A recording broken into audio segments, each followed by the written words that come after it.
Welcome back to the channel, everyone. Davey Deathray here.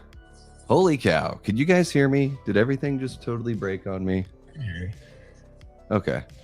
Something's going on with me my... a couple of weeks ago when I was talking for like 5 minutes straight and have my mic on, which is pretty fun. There we go. Okay. I must have some sort of weird connection with my headphones. Hey, you love when it happens right at the beginning of the stream, right? Hopefully it's just out of the way.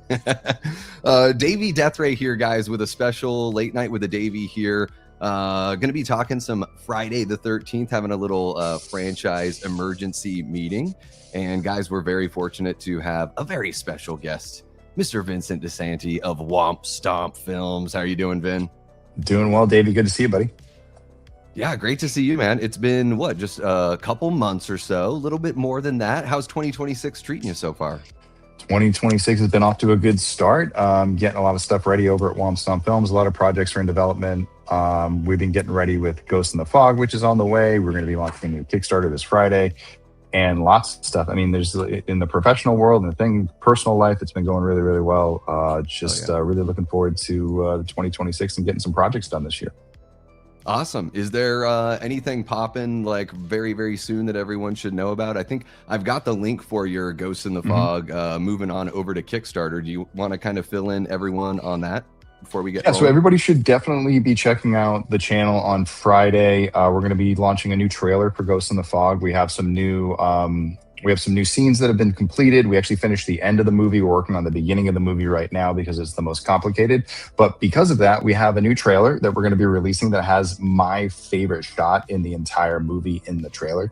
So that's really cool. And with that, we're going to be launching a brand new Kickstarter. We were on Indiegogo, and I don't know how many people are familiar, but Indiegogo was bought out last year by a thing called GameFound, which is a company, and they switched over the platform in October to a brand new user interface. And after a few months of trying to get used to that interface, and I was going to revamp the campaign for this trailer eventually, I just came to the conclusion that it wasn't worth trying to salvage the campaign over on Indiegogo. I didn't find that the user experience for our backers, as far as like what it was for them and what they're used to, was really going to be anything that was going to be helpful for us. I feel like it was going to create a lot of confusion, and I've seen it create confusion for other campaigns. So we took the campaign back over to Kickstarter, where we do have familiarity. We did just launch the Ghost Chicken campaign over there and had a success with that. So this is basically just everyone's last chance to order their Blu-rays for the final cut, Never Hike Alone, the final cut, which is the 2-hour version that has all the films cut together as one movie. We're going to be filming new scenes for that early this spring. Once the snow melts a little bit more, we're going to get that going. And then Ghost in the Fog will also be on that disc as well. The other thing that we're offering through this campaign, just like the last campaign, is the full box set for Never Hike Alone. So all 5 films, Never Hike Alone, Never Hike in the Snow, Never Hike Alone 2, the Ghost cut, and the new final cut, which will be coming in a case wrap, which is really, really cool. We're going to be offering more 7-inch animated Ghost Jason figures. We're going to be offering new posters, but it's a very ramped down campaign. It's a very low goal. I think I set it at like $500, which we should probably hit pretty easy. It's really just there for anybody who hasn't gotten their credit in the film yet, or hadn't ordered a Blu-ray, or wanted to get on top of these things now. This would be the time to do it, because we're going to run this campaign, and then when this campaign is over, there are no more credits. We're cutting off credits at the end of the month. On April 13th, we're finishing production.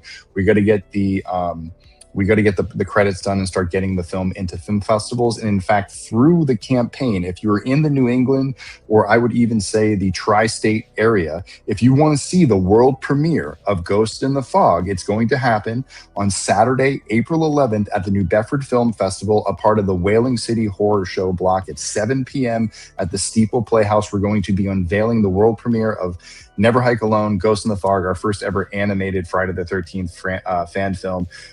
And that's the audience that's going to see it first. It's going to be really awesome. We're racing to the deadline. We're getting the rest of the film done.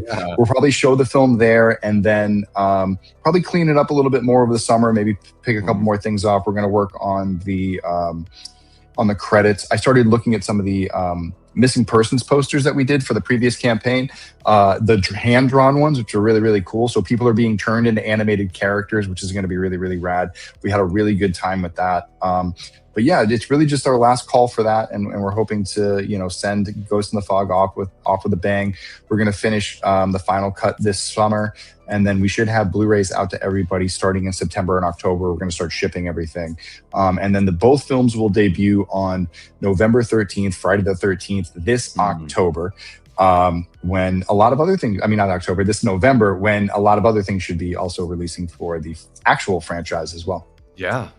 Golly, we'd like to think so, right? We've I don't know, for some reason I'm seeing late November for the Crystal Lake TV show, and that doesn't make sense. I've seen to December me, so. too. Yeah. I've seen a lot. I mean, I think, yeah, we'll get into that in a second. Yeah, but yeah, that's what we got going on. Yeah. Nice. And so guys, if you, just in case, you know, whether or not you already contributed to Never Hike Alone, Ghost in the Fog, I've got the link to the Kickstarter. So that's going to be, you know, opening up on Friday.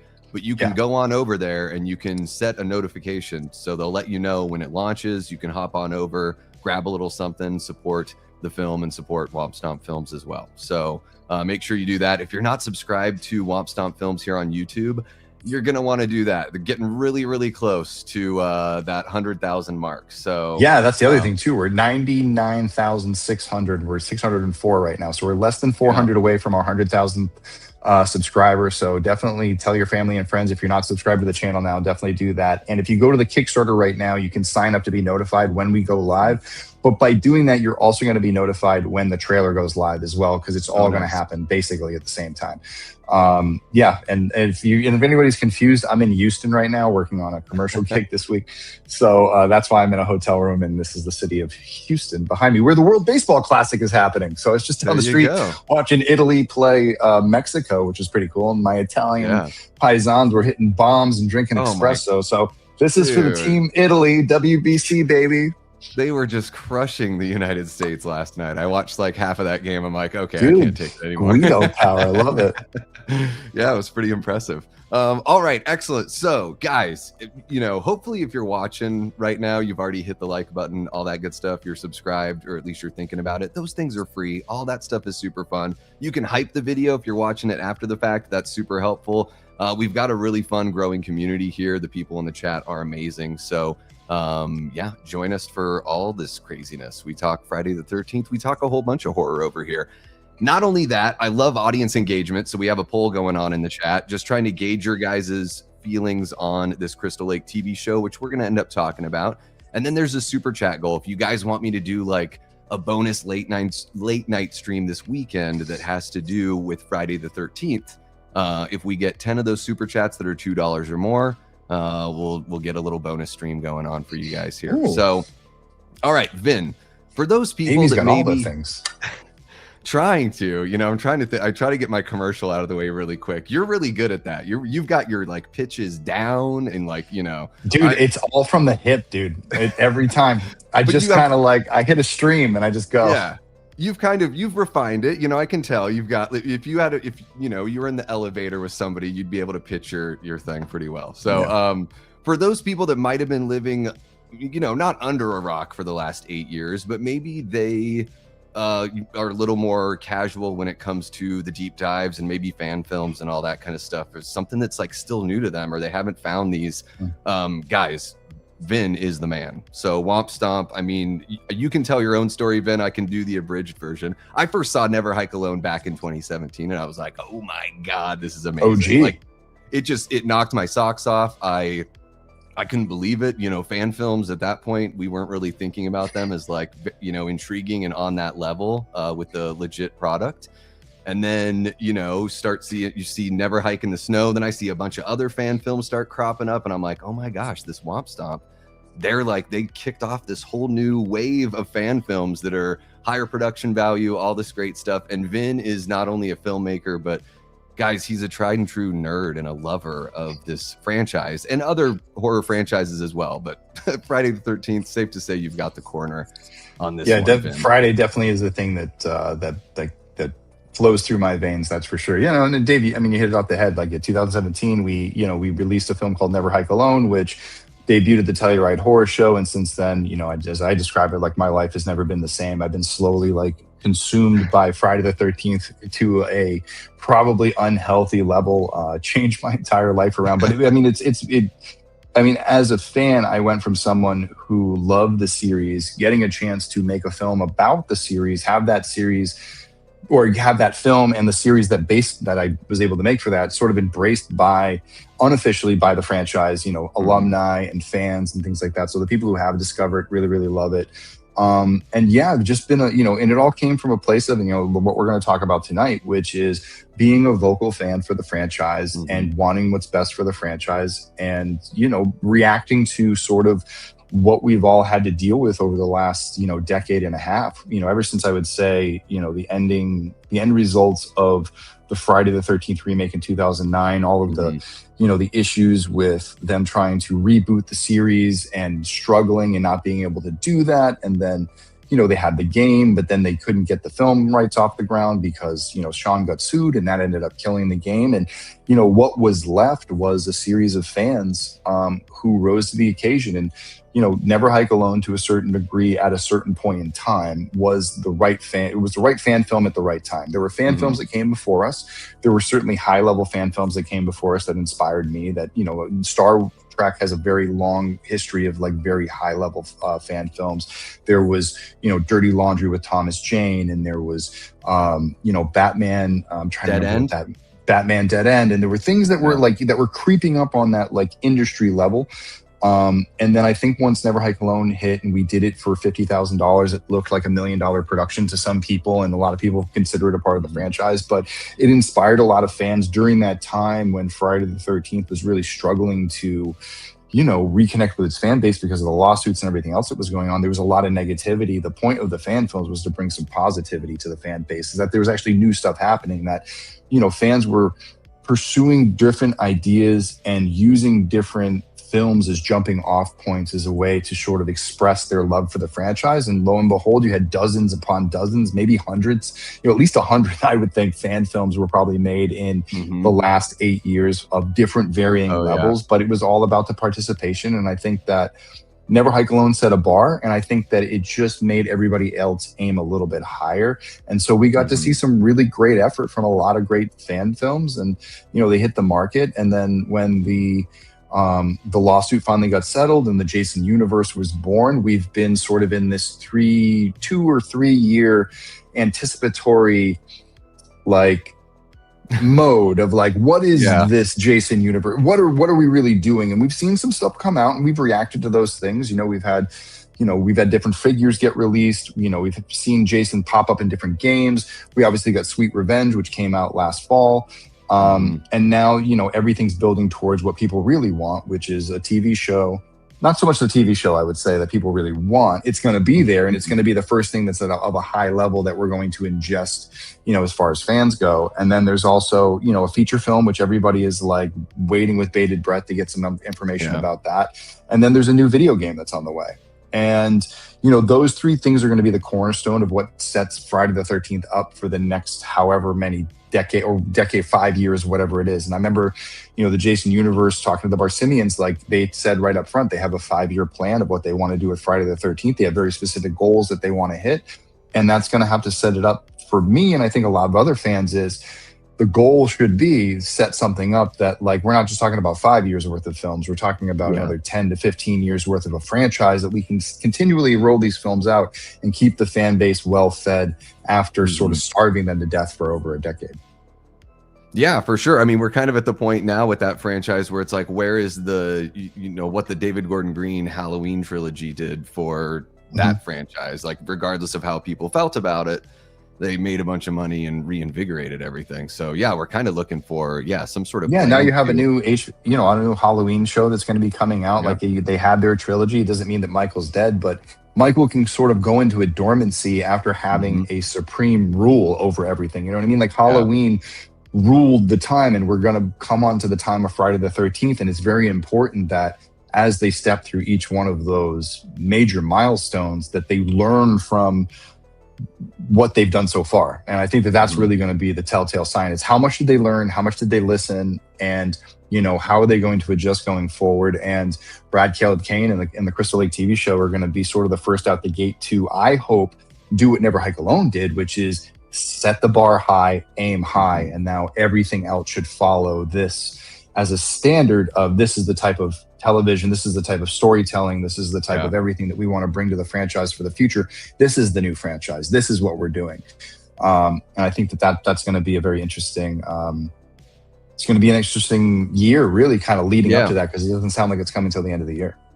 Yeah, absolutely. Yeah, let's jump into, I want to talk about, like, you know, everything that, you know, you think is working for the franchise, get the thoughts of people in the chat. I want to grab a couple of these super chats before we jump into here. Definitely. We got Aaron, our guy Super Tenor, one of our great channel members, saying, imagine actually writing an ending. Please tell Disney/Lucasfilm about this bold new idea. Cheers to Davey, Vincent, and the gang. It is why, you know, you do have to, endings are important. Endings are important. We got Jigsaw dropping a $2 happy hump day. What's happening, Jiggy? Thank you so much for the $2. Tia Nina dropping a $2 saying, hoping my city is treating you well there out in Houston. It is. So far, we were walking around. We just got, I'm here with a buddy of mine, Steven Schloss. He's a filmmaker of a film going right now. If you're going to film festivals, definitely check out a film called Gimme. That's actually going to be playing at the New Bedford Film Festival as well on the same night as Ghost in the Fog. So definitely come out to that, 7 p.m. New Bedford, Massachusetts, New Bedford Film Fest. Just look it up. You can find the tickets. And we're also going to be selling those tickets on the campaign as well. So we're going to have like a special like Womp Stomp Films like section for people to sit. So definitely do that. Yeah, I saw that comment. I let her know I flew in.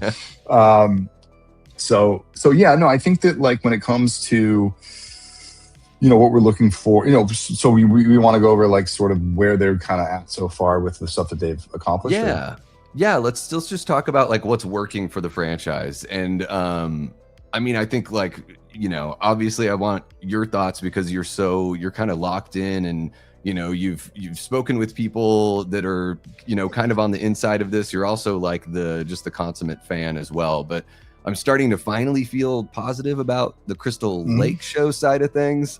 Jason Universe still just befuddles me, but you know, what's working here, and how are you feeling about the current trajectory that we're on as far as the, you know, the official canon goes?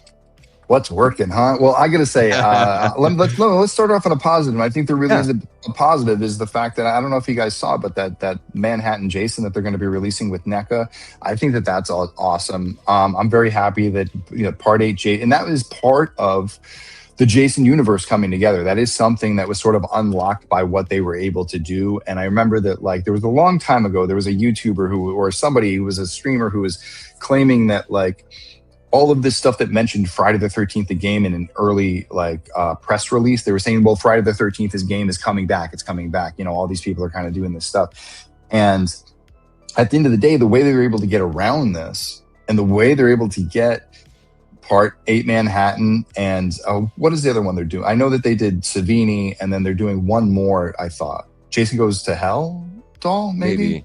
Yeah. So whatever the three are, those are all from the video game. And so the video game, because they still own those rights now, and it's a combined effort, they're able to now dig those licenses for those costumes and those looks out and get them into the toy packages. So I think that's pretty cool from a consumer standpoint. Obviously, a lot of Friday the 13th fans are figure collectors and just memorabilia collectors in general. I think that the other overall positive is that there is a congealing of all of the rights, so it's a little bit easier to get things done. I think they figured out what they want to do in the back end as far as how they want to split things. This idea that, and if this really does go through and happen, that Paramount is going to assume Warner Brothers, which is also going to assume New Line. Technically, Friday the 13th, every single piece of right is going to be under one piece of ownership from the top down.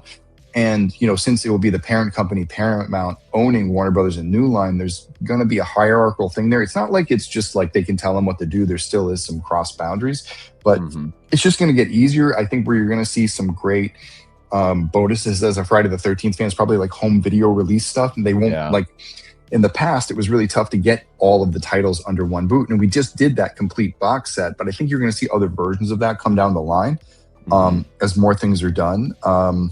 And streaming has been kind of a mess too, because it's like streaming. Oh, I can watch the Paramount. But I think they're all on, and then the others are, you know, like they were split up. They might just all be, you know. Well, yeah, you probably had to get something from HBO Max. So they're probably all over the place. So that's going to be another thing too. You know, the congealing of that's for people to kind of get it. You as far as that, like the other things that are working, I mean, I think some of the stuff that they did with video games, as far as like the Call of Duty, what was the other game they ended up in? Fortnite, right? Yep. Jason ended up in Fortnite. One. So, so that's pretty big. I mean, that's kids that have never seen a Friday the 13th movie and they're playing as Jason. So I mean, so I think that's kind of how I was brought up in the 80s. I knew about the character before I even saw any of the movies. I still thought it was going to be Jason at the end of the first movie when I saw it on the USA Network. Me too. I started in the second half of the series, like he was all like zombified. So when he was all like human looking, I was like, who's this? Who's this country pumpkin with a sack on his head? So that's been going pretty well. And that's sort of been a mixed bag. There's some early stuff. They did like the cartoon one version of like Jason that was in like the Toon fighting game that didn't do very well, and that ended up kind of crashing to the side. Obviously, like we lost the game for good earlier last year, I think it was when the servers finally shut down. So we did witness that. But it's, those are some of the positives that have happened. I think the other positive too is that, the Barsimians have sort of come out from behind the veil. They're out there in the public. They're doing, public events. They were there at Comic-Con.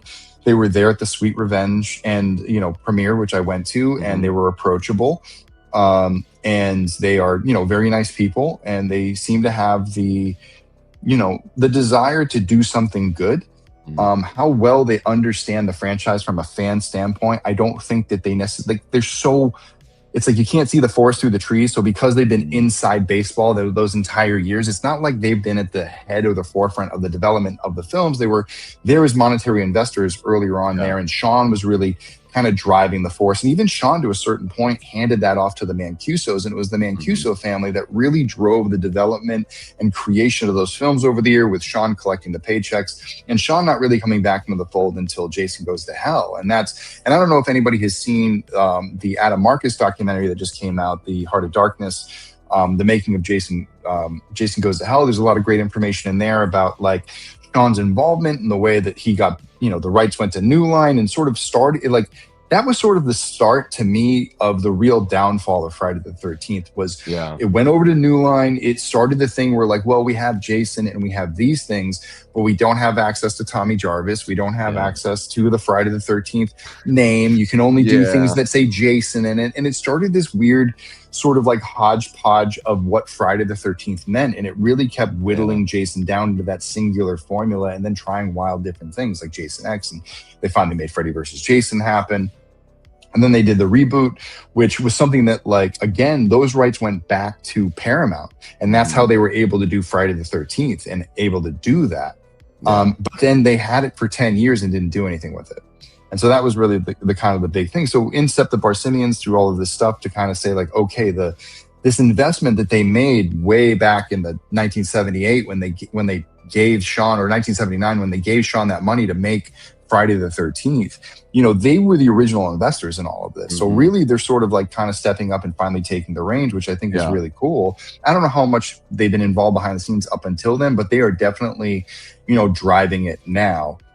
But I think what's nice is, and to segue into something good, specifically with the TV show coming up, is that, I did have a chance when Brian Fuller was still the showrunner on that show. And I had probably like an hour and a half, 2-hour conversation with him, just talking about Friday the 13th. I was asking for a job and just basically like, going back and forth. We had this really, really great chat. But what he seemed to say was that sort of what I've heard echoed, which is that like I said, like the Barsimians are there with the right idea, but they do need someone as a steward who is sort of like understands it. And that's what Brian was when he was there. And obviously Brian since left. And I think, so the good news is that now Brad Caleb Kane is there. And a lot of people are really happy with what he did with it. I think that the quality of that show obviously shone through. Now, I was a fan of Brad's work with Tokyo Vice. He also did another show that I really, really liked. But Tokyo Vice specifically was one that I loved that show. And when I found out that he was kind of coming on, I was like, oh, this is going to be cool, because he does do a really, really good job with character and development and all of those things. I think, Linda Cardellini is something to look forward to. There's a lot of really great casting. I think that, again, if Brad is sort of the one who can set the high watermark, I think that that's where everything else can fall off of, because where the worries start to go is, all right, now there's feature film world. There's a lot of things that could happen in that world. And then the game world, I feel like that's going to be an interesting take. I think that the goals are really high there. And so I would actually I think the thing I'm most excited about, I think, is the game, because of what I've heard about the details. I can't really go into some of those things, but it's sort of like the old game that we had with more stuff. And it sounds really, really, really cool. And so that's going to be really interesting to see if they can actually pull that off. But the bad news about it all is that other than the show, like, they're just getting started on all those other things. So if you expect that there's going to be a Friday the 13th by the end of the year, or or by next year, I think that we're not that close. I would say that, like, if there was a 5-year plan in place, some of those things are coming at the end of that plan. That the TV show, like I've told people for a long time, I think, and I've been excited about the show for a long time, is that we're going to have the show be the thing that carries us to those things. And we're probably going to have to go a season or two before we see a movie. Yeah. Oh, absolutely. And I think that's like completely reasonable. And I think it's funny, there's another very popular franchise that's going to be watching all of this super closely and seeing, if this kind of model works, because TCM is basically doing the same kind of thing. It's the same kind of plan. It seems like trying to, kickstart this thing. And I think it's a little bit tougher in that franchise. I'm feeling a lot more positive, but about Friday the 13th. But Brad Caleb Kane, I don't, like the set design and the costume work in Welcome to Derry, the production value and everything in that show, and then seeing the pictures, the behind the scenes pictures of Crystal Lake, and seeing the beautiful costumes and how they're got it dressed up looking like that period. I can't believe some of the behind the scenes photos that leaked, and I know we know those guys. You know what I mean? Like, I know Brian, and I know those, and Dave Brown, and I'm like, these guys are on set, like, literally behind Video Village taking photos of I'm like, this is crazy, but it's cool. And I think that it was really cool to see them come back to New Jersey. They shot everything in New Jersey, which is really cool. So it's back in its home state. And in fact, I think production last year went up in New Jersey like 630% because of the incentives and everything that was kind of like slipping out to the side. So there's a lot of positive things happening there. You're right. A lot of the stuff that leaked out looks good. So, and it's an A24 production. So, Welcome to Derry is going to be something that I don't know who does the productions for that. It's going to be a different production company, but obviously, like, they work at a high level. It's the same thing because Tokyo Vice was also a very high level, like, high engaged, like, thinking person show. So this isn't going to be like, it's nice because it's not going to be dumbed down Friday the 13th. This is going to be something that I've wanted to see for a long time, which is high concept, high elevation, them actually going into the story of what happened to Jason, the story of what happened to Pamela, and putting that at the forefront. And I think it's a story that's worth being told. And, that's what I was going to say was, you were talking about, like, TCM and everything going to that streaming route. That's just the industry right now. The streamers want series. They want 8 episodes. They don't want one movie. They want you to tune in for not an hour and a half. They want 8 hours of your time. And I think a lot of people in the industry would say, like, 8 hours, like, that's nothing. Like, we should be doing 22 episode seasons. Why are we boiling everything down to 8 episodes? And you're seeing a lot of the, like, things get rushed through. Let's have a filler episode. Let's have Twin Peaks and, like, in Crystal Lake. Let's just, like, have episodes where nothing happens. We're just hanging out there. Like, I'd go to Crystal Lake and just hang out. Yeah, like, I think tell new stories. You know what I mean? Yeah. New characters. They just want to get in that cycle of 8 hours, and every year we get 8 hours of your time. But I mean, that's the industry right now, and those are some of the things that, like, you're seeing, like, when you see the SAG and WGA and those, why those people are striking. It's because of that. It's because they're raising the minimums for people who work to get their health insurance, and then they're lowering the amount of work that they're going to do every year. So if you were a TV actor, you used to do like 18 episodes a year, 22 episodes a year. When I was on The Rookie, we did, 22 episods the first 2 seasons. And it was, each season, and it was a long season, but it's a lot of episodes and it was a lot of work, and it, and I paid my bills for half the year. So, it's interesting like that. So it's like, there's a reason why you're getting, like, shows like that now. And they're going to boil, like, but at the same time, I would say that Crystal Lake specifically and this story, I don't know you could stretch that out. I mean, I know I just said I'd watch anything, but I do think that, like, it is kind of nice to kind of have, like, focus your story down and get this part out. And I remember the way that Brad that Brian kind of told me the way he was going to break it down was very interesting, the way he was going to break it up per season. And it made sense. It was like one singular idea that was going to take over the course of a season in each sort of thing. And so I thought that that was a good strategy. But I do know that Brad is taking it in his own direction, and that like whatever was there from Brian's thing is no longer, none of it's there. Yeah.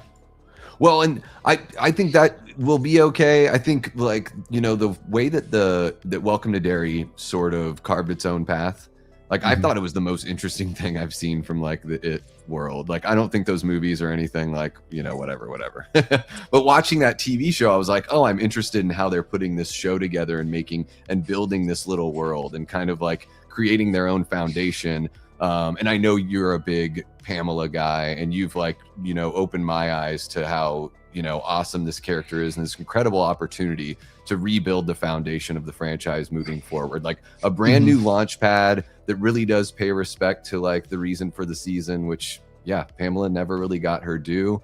I think that's like one of the things that's actually going to, I think that's something that, at least for me as a fan, is what's working right now, is that they're going that route with the TV show.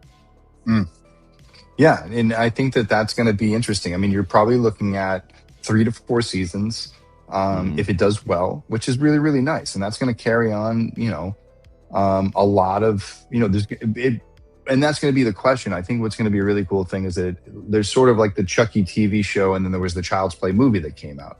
And you had 2 very different approaches to how the character was addressed. And I think that that would be that's one of my fears, is that you have something that's really, really good in the TV show, and then it comes time for the movie and they hire the wrong people. And all of a sudden, like, now the movie's not doing so great, or the movie's got a certain tone that kind of like sets it in another direction, which, you know, is a good thing. I think that like they do need to diversify a little bit, but it's how far will they diversify, and what will the quality of the film be, and what's that experience going to be for the filmmakers? Because I've always wanted to see the high concept in the theater. You know, I've always wanted to see a Friday the 13th that really sort of like grounded itself and took itself seriously again, like the first one did, like the second one did, before things started really getting silly and sort of just repetitive. And, you know, I've also, you know, heard, you know, Mike Nelson, who directed Sweet Revenge, you know, I've heard him make some statements too about like not wanting to kind of like go down the same path. But there's also sort of a really good thing to be wary of, or not good thing to be wary of, but the thing to be wary of is venturing too far off the lore and trying to reinvent the wheel. And I think what ends up happening is you end up creating like, are they going to be able to do something that is going to be recognizable enough as Friday the 13th? And something that's gonna like, we're gonna embrace it and it feels like Jason, you know what I mean? Or we're gonna get a new Jason Goes to Hell, and it's not gonna feel like Jason. It's not gonna feel like Friday the 13th. It's gonna bear the name. It's gonna bear the title, but it's gonna be something completely different, and it's gonna be so far off base that like it's going to, like, again, like anything time with Friday the 13th, like even if it fractures like a piece of the fan base, it just all gets assimilated anyway, and then we all just kind of hang out in one big pool together. But I think that, again, for me, it's like that could happen, and okay, cool, we can get another break off thing, another whole little spin.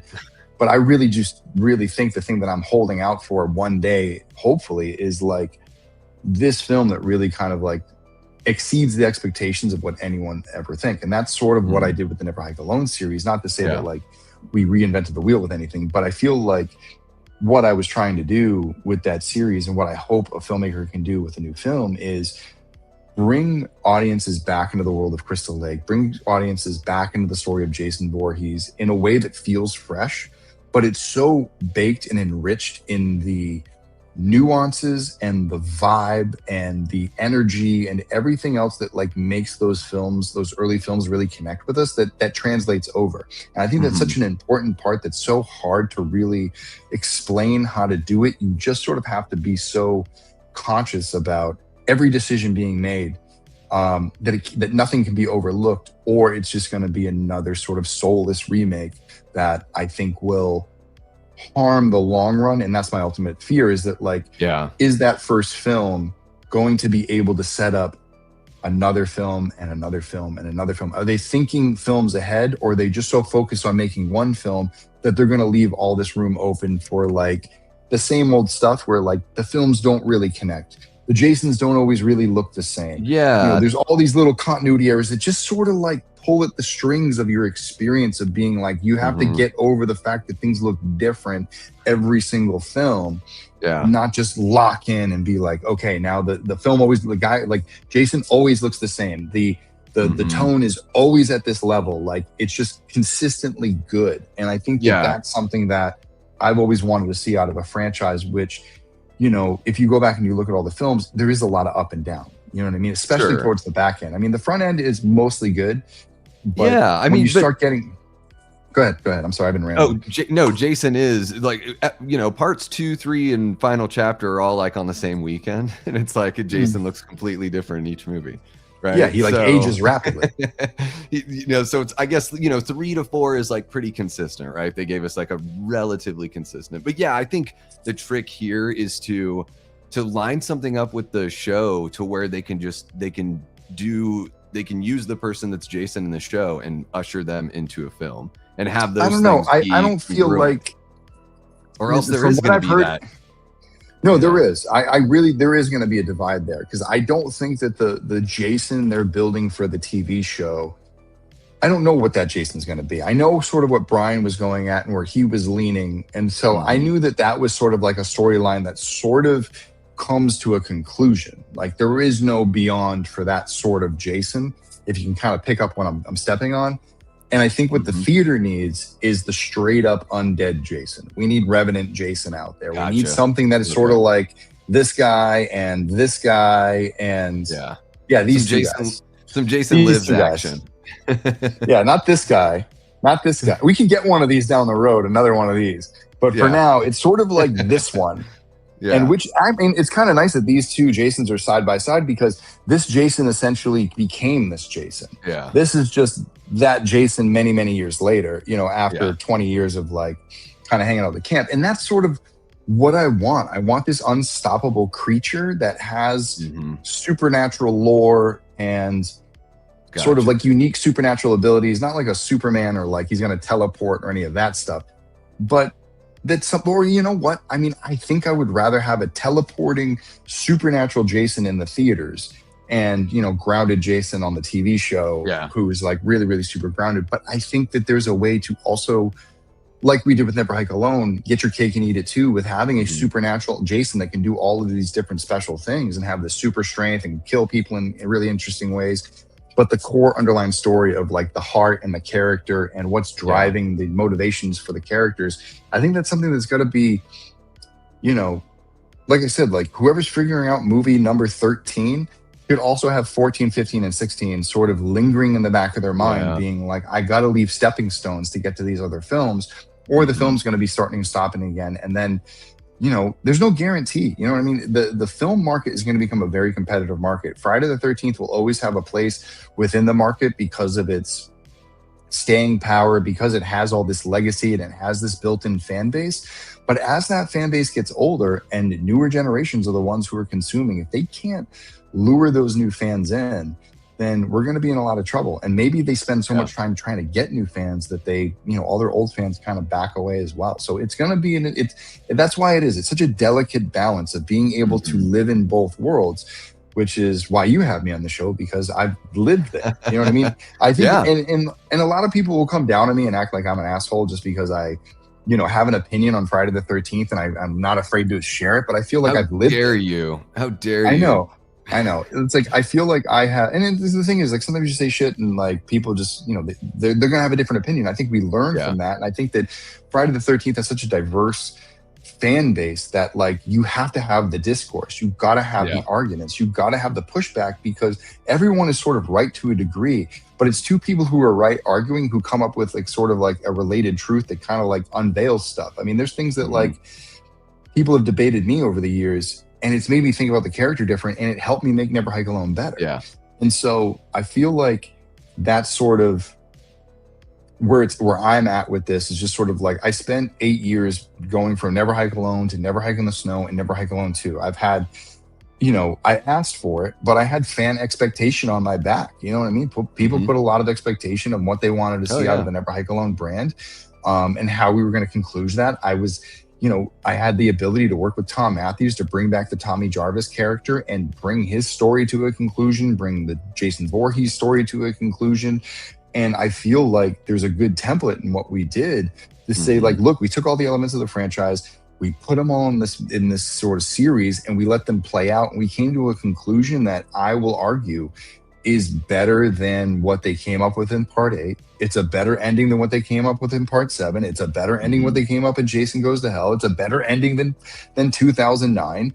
You know, that's the ending I think that people, I think secretly, not secretly, but I think in our heart of hearts, every Friday the 13th fan has probably thought of that ending happening that way. And sort of, but I also knew to leave the door open too. And you know, we could still do Never Hike Alone 3, and that's still on the table.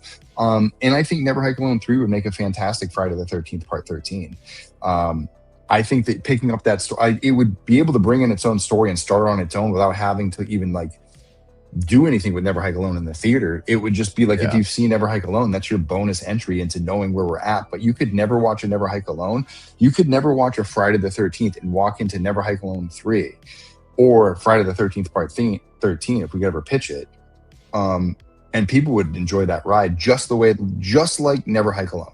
Because Never Hike Alone did, like, the whole point was reintroduce fans back to the part of the franchise that I feel that we, or at least the studios, lost touch with, and the filmmakers who were brought on lost touch with. They didn't realize that this is where they should be pulling their story from. They were just going to, like, what's that formula again? Like, okay, we'll just do that formula, and this is what kids do, right? Like, whatever, we won't think too hard. And I feel like that's sort of like, that's where I get worried, is like, who is going to be that person, and what is their view of Friday the 13th, and how are they going to take on that? That formula? Yeah, they spent such a big amount of time in the 80s just sort of poo-pooing these movies, and now they're like, oh crap, how do we treat them seriously and bring them back now? Because I think the Mancusos were just like, won't they just die already? I thought people were over almost just making money, them out of obligation, right? It was just sort of like, well, I guess we have to, and it's like, you guys should be so damn lucky. But I think, you know, as far as you know, getting your perspective here, like, I really appreciate it. I love, one of my favorite things about if I ever mention you during a stream or have you on, I love catching strays, because people like think that I'm in cahoots with you financially, and that's why I'm saying nice things. I'm like, oh yeah, that's exactly what's happening here. What? Financially? Jesus. People are like, you're in business with him. I'm like, who the fuck do you know about what I'm doing? I'm like, no, I like the movies. Like, that's the business right there, is I like the movies.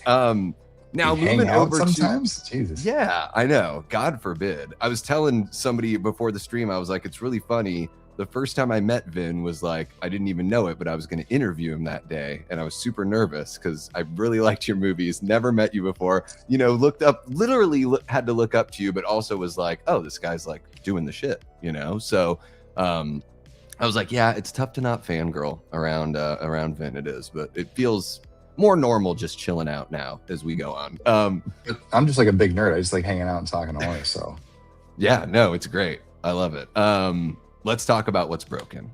Let's talk about this Jason universe. And even though I'm feeling mostly positive, and I did want to bring up, I polled the folks in the community, and guys, I know we have some more super chats. I'm going to get to them. So thank you so much for your patience, guys. But I did poll everyone just to kind of ask them how they're feeling about the franchise heading into this stream. 154 votes, and most everyone's feeling pretty positive. Like 76% of people voted in the top two tiers. So 49% of people are feeling cautiously optimistic that there's potential, but can they nail it? And that's the second most positive group. 27% of people are hyped and hopeful, feeling really good about it all. So I feel like most people are feeling positive. Let's talk about a little bit of the weirdness and what's broken right now, and the things that, you know, that you as a fan and as a filmmaker and storyteller yourself, like, want them to just absolutely avoid at this point. Well, I mean, I think you got to go right back to the beginning, to the very like announcement of the company, the Jason universe. I think that really kind of rubbed people the wrong way. It is what it is now. It's like, it's a staple. It's like, And unfortunately, I think for them, it has come synonymous with like not good things. Like, I don't think that people think Jason Universe and think like, yeah, like, Yeah. fuck the Jason Universe. They're going to do great. You know what I mean? I think that like they're starting to sort of like blend in now. I think they're sort of like by not being there, they're like, if you say Jason Universe, somebody's going to say something negative, but they are the persons who got Manhattan Jason out, you know, for us to have as a figure. They are the ones who are pushing these things and doing all these things behind the scenes. I think as a lead company, it's just been odd for people to see. And I think people just wanted to see Friday the 13th come back. And so to see the Jason Universe as something that is the brand, it brings them back to the New Line days of like, oh, so we can't use Friday the 13th anymore. Like, I thought they solved all those rights, you know, and so it brings up those memories and it sort of brings those things up. So it's sort of something that just inherently comes with it, but that's part of this transition phase. That said, the way that it was rolled out, the mask that they originally revealed, I remember the reaction for that was not very, very good. You know, they've since developed it and it's gone a little bit further, and, you know, they've involved Greg Nicotero and all of these different things. I got to say, like, their current version of like what ended up happening with Sweet Revenge and the way that Jason looks, and I think, you know, the Jason that they have looks better as a video game character than it does as a live action character.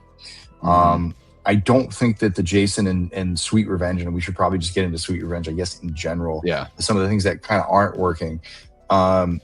You know, I think that was sort of like an attempt. You know what I mean? That was like a really big attempt for them. I'm not sure that went the way that they thought it would.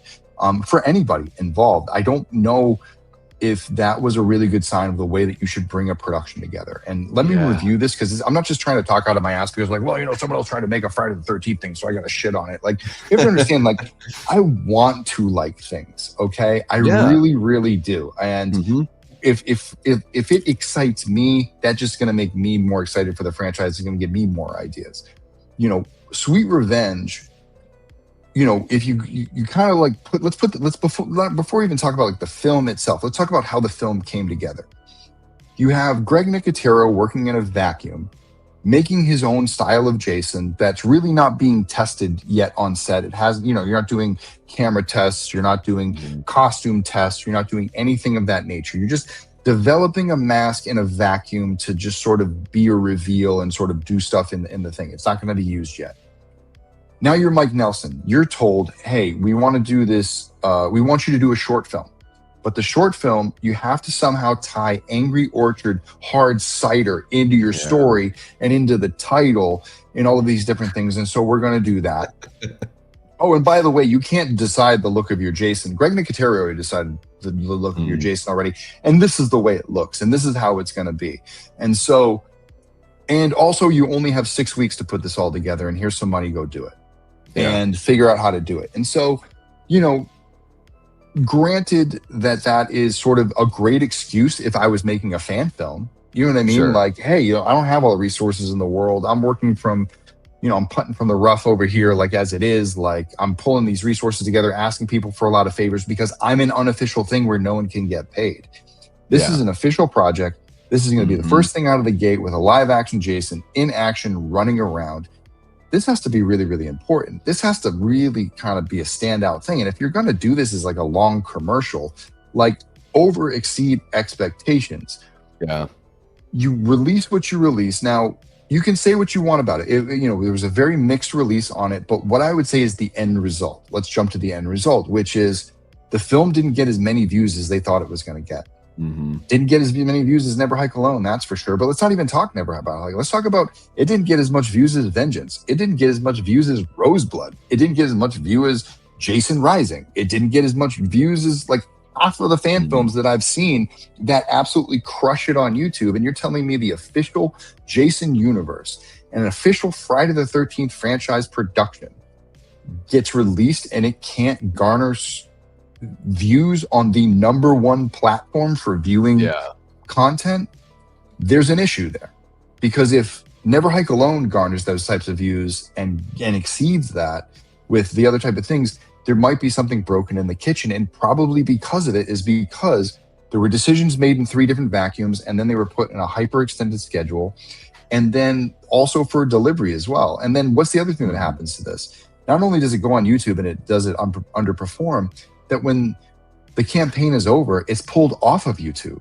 Yeah, and the silently. filmmaker doesn't even and the filmmaker doesn't even know about it. So whether or not you want to say, oh, hey, this is something that was like part of our contract, it wasn't supposed to play year round, it was just like one thing and it's never going to play again. Well, I don't know about you, but I've been watching the same Super Bowl commercials that were released back in like 1999, and they play them every single year on YouTube, and like, they're a big thing that like people are really, really proud of. So even if you didn't mean to, the message you're sending to fans is, oh, we weren't really proud of that. We don't want you to watch it. Like, we're going to take it back and we're going to find another home for it. And maybe we'll fix it, or maybe we'll do something with it. But we're not going to tell you. We're just going to make it disappear. It's like it's like when an athlete scrubs their team from their social media. You're like, oh, you're pissed at your team. Like you're silently saying like you're fucking done with that shit. So, and then you're going to tell me that like the guy who you scrubbed his film from YouTube is now going to be one of the lead runners to take over the series. Like, and I think that's another thing there too. It's like the thing that concerned me about Mike's comments was he's like, well, I needed to do something new with the series that hadn't been done before and blah, blah, blah. And so he created the Eve character. Well, the Eve character didn't really go anywhere. You know, is she going to fight Jason? Why? Why would entities from the lake who were resurrected from the lake fight one another? You know, it would make more sense at the end of at Sweet Revenge is if Eve and Jason walked into the water together, like they're going to be in cahoots. Like there's going to be Jason and his minion of ghouls, which is actually, you know, something that we pitched for like Jason Rising and the way that works, that Pamela might have powers to resurrect people from the dead and things like that. And sort of like exploring those types, like those are things that we have talked about. But again, it's a wishy-washy sort of execution. And it comes down to the prep and the fact that like, if they're going to like going forward, they need to be on the same base, and they need to give it to one singular person who can lead from the front and not have somebody who's just reacting to the things that are happening around them. And trying to pull together the best thing. So I don't necessarily think they set Mike up for victory. I feel like he did the best of what he had. And of course he was going to take that opportunity and run with it. But I'm not sure that, I think he did it with one hand tied behind his back. And it's not necessarily, you can just be like, well, he's a bad filmmaker, and because he's a decent filmmaker. It's just that it's the way the company is setting someone up. And I think that that's what's broken for what happened to Sweet Revenge, and the results speak to the way they did that. And maybe they learned from that, and that would be a good thing if they learned from that. They seem a little slapdash with some of the stuff they do too. Like it's like they have a good idea. It's like they did coke one night and wrote down a bunch of ideas, and they just have to pull off one of them, you know? So it's like something like that. Because especially after watching, you know, I hadn't seen anything that Mike P. Nelson had done before. I hadn't gone back and watched his like Wrong Turn remake or whatever. But I really enjoyed the Silent Night, Deadly Night movie for what it was. I was like, oh, this has like a fun kind of Tarantino-ish vibe. I'm not saying his filmmaking is up to that level, but it just had a feel to it where I'm like, wow, this feels a lot more competent and a lot more fun of a slasher than Sweet Revenge. So I can tell that he didn't get to put his best stuff out there with Sweet Revenge, you know? And Sweet Revenge was just... yeah, it blew my mind when that picture that you had with Skylar White, because I was like, oh crap, that guy's bigger than Vin, and because of that mask, they made him look small and skinny. Well, no, it wasn't the mask that made him look small and skinny, it was the angles. Like there were just a couple of times where they just shot him from bad angles. They kind of did, they put him in a position that just sort of made him look small. I mean, I've accidentally done that with photography before, with some of the Jason stuff that I've done, trying to do stuff and not realizing, because I'm not behind the lens, like, oh shit, I made him look like he's 5'6" instead of 6'5". And yeah, Skylar's 6'5". He's a good dude, really nice guy. We had a nice conversation. We talked, I actually have his number. We text every now and then and say hello. Nice. But yeah, again, like it was like one of those things where like I look at it as like this: the New England Patriots a year ago, they were being coached by Gerard Mayo, and they go 4-13, and then you switch out Gerard Mayo and you put in, our boy Vrabes, and they, and they go to the Super Bowl. They get their butts kicked, but they went to the Super Bowl, and it's a matter of leadership, and it's a matter of, making sure that whatever's going on, whatever they've figured out behind the scenes, that they got someone who is like a real steward and saying, this is a vision, this is where we're going, get everybody on the same page. And then whatever they're doing for those next things, that like they take their time and they really develop and not rush this stuff, because that's really, really going to like that's where they're gonna run into a lot of issues. So there's that. The other issues with the Jason X, I think in general, are they just don't understand the concept of Friday the 13th as a date to release things. Oh my God, you're absolutely right. That's what most of my freak out videos have been about, where I'm just like, what are they doing? It's like, it's Friday the 13th. What are they going to do? And it's like, I remember last year they didn't do anything. I remember we released, what was it? We released, we were going to do the video game. We were doing like all these different things. We launched all these new stuff and we're like, hey, we did all this for like Friday the 13th. And we had that new trailer and then they had nothing. It's like not doing anything for your girlfriend on her birthday, but her best guy friend does a bunch of cool shit. And you're like, the guy friend looks great. That's you guys. That's Womp Stomp. You guys are like horning in on the we're that coworker, that annoying coworker that hits way too hard on your wife. The work husband. Get the fuck away. Anyways, it is very odd. Like, I've had people that are like, do you think they're going to put out a trailer this week? And I'm like, well, 8 months away. I don't think there's any way in hell they're doing that, but it would be really cool to see what the title of their show looks like. Just give me the title. I don't even need a one sheet. Like, just like tease me, just give me something. But they have not done any of that with Friday the 13th, other than the Sweet Revenge.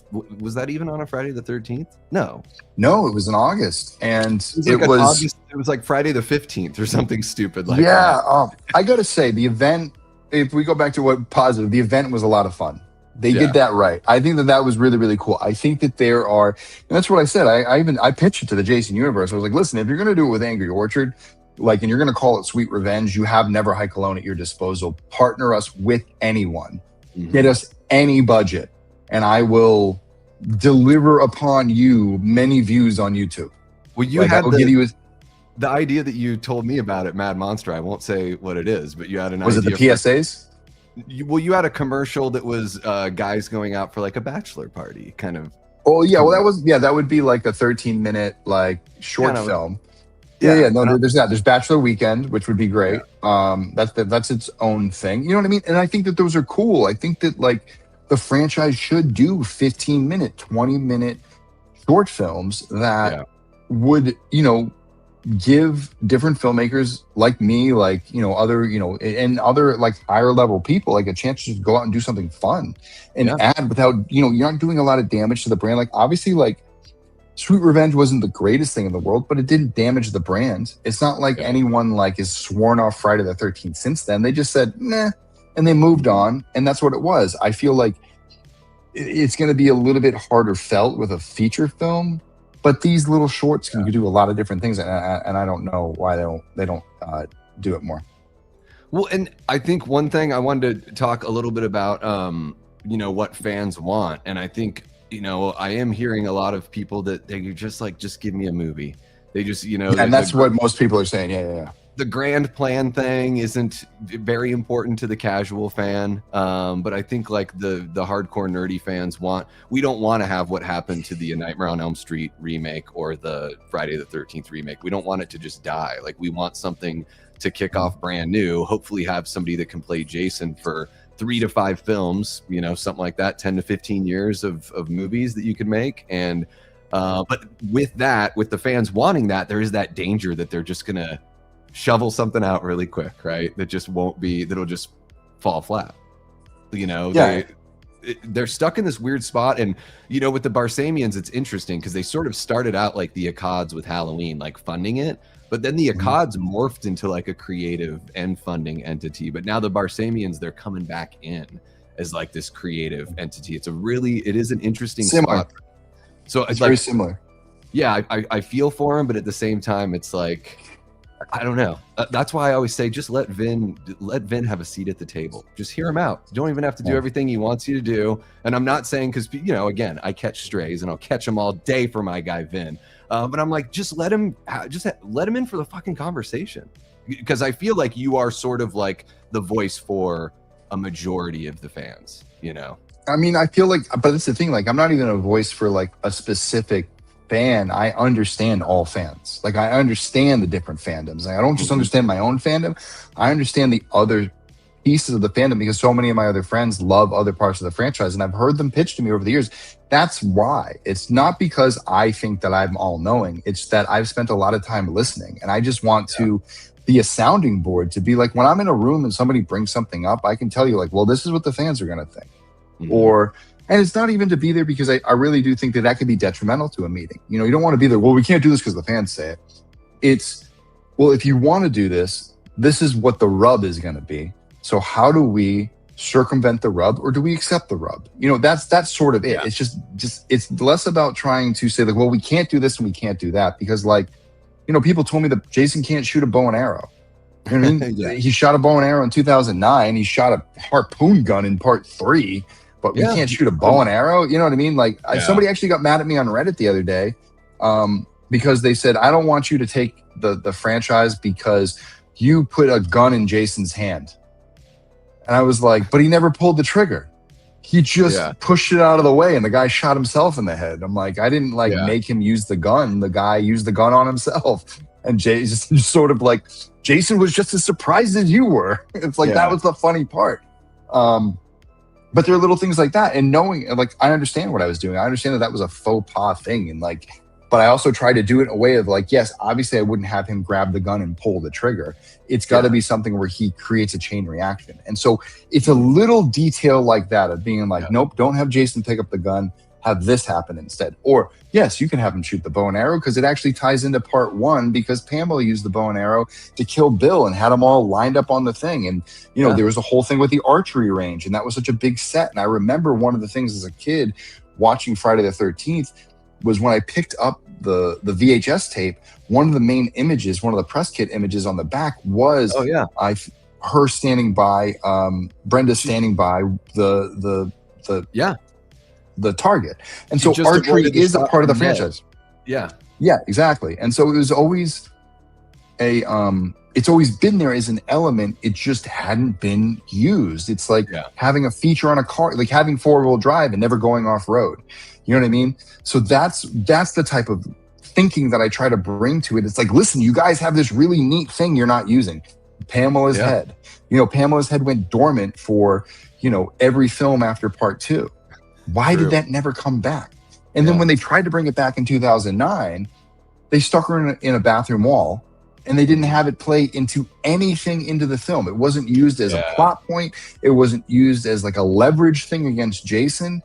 You know, it's just if the guys in that opening scene, it's just a jump scare. And so it kind of gets like, and that's where my issues come in. It's when you have this powerful element and you whittle it down and you only use it for, you know, it's like, you know, having a Lamborghini and you only use it to go get the mail.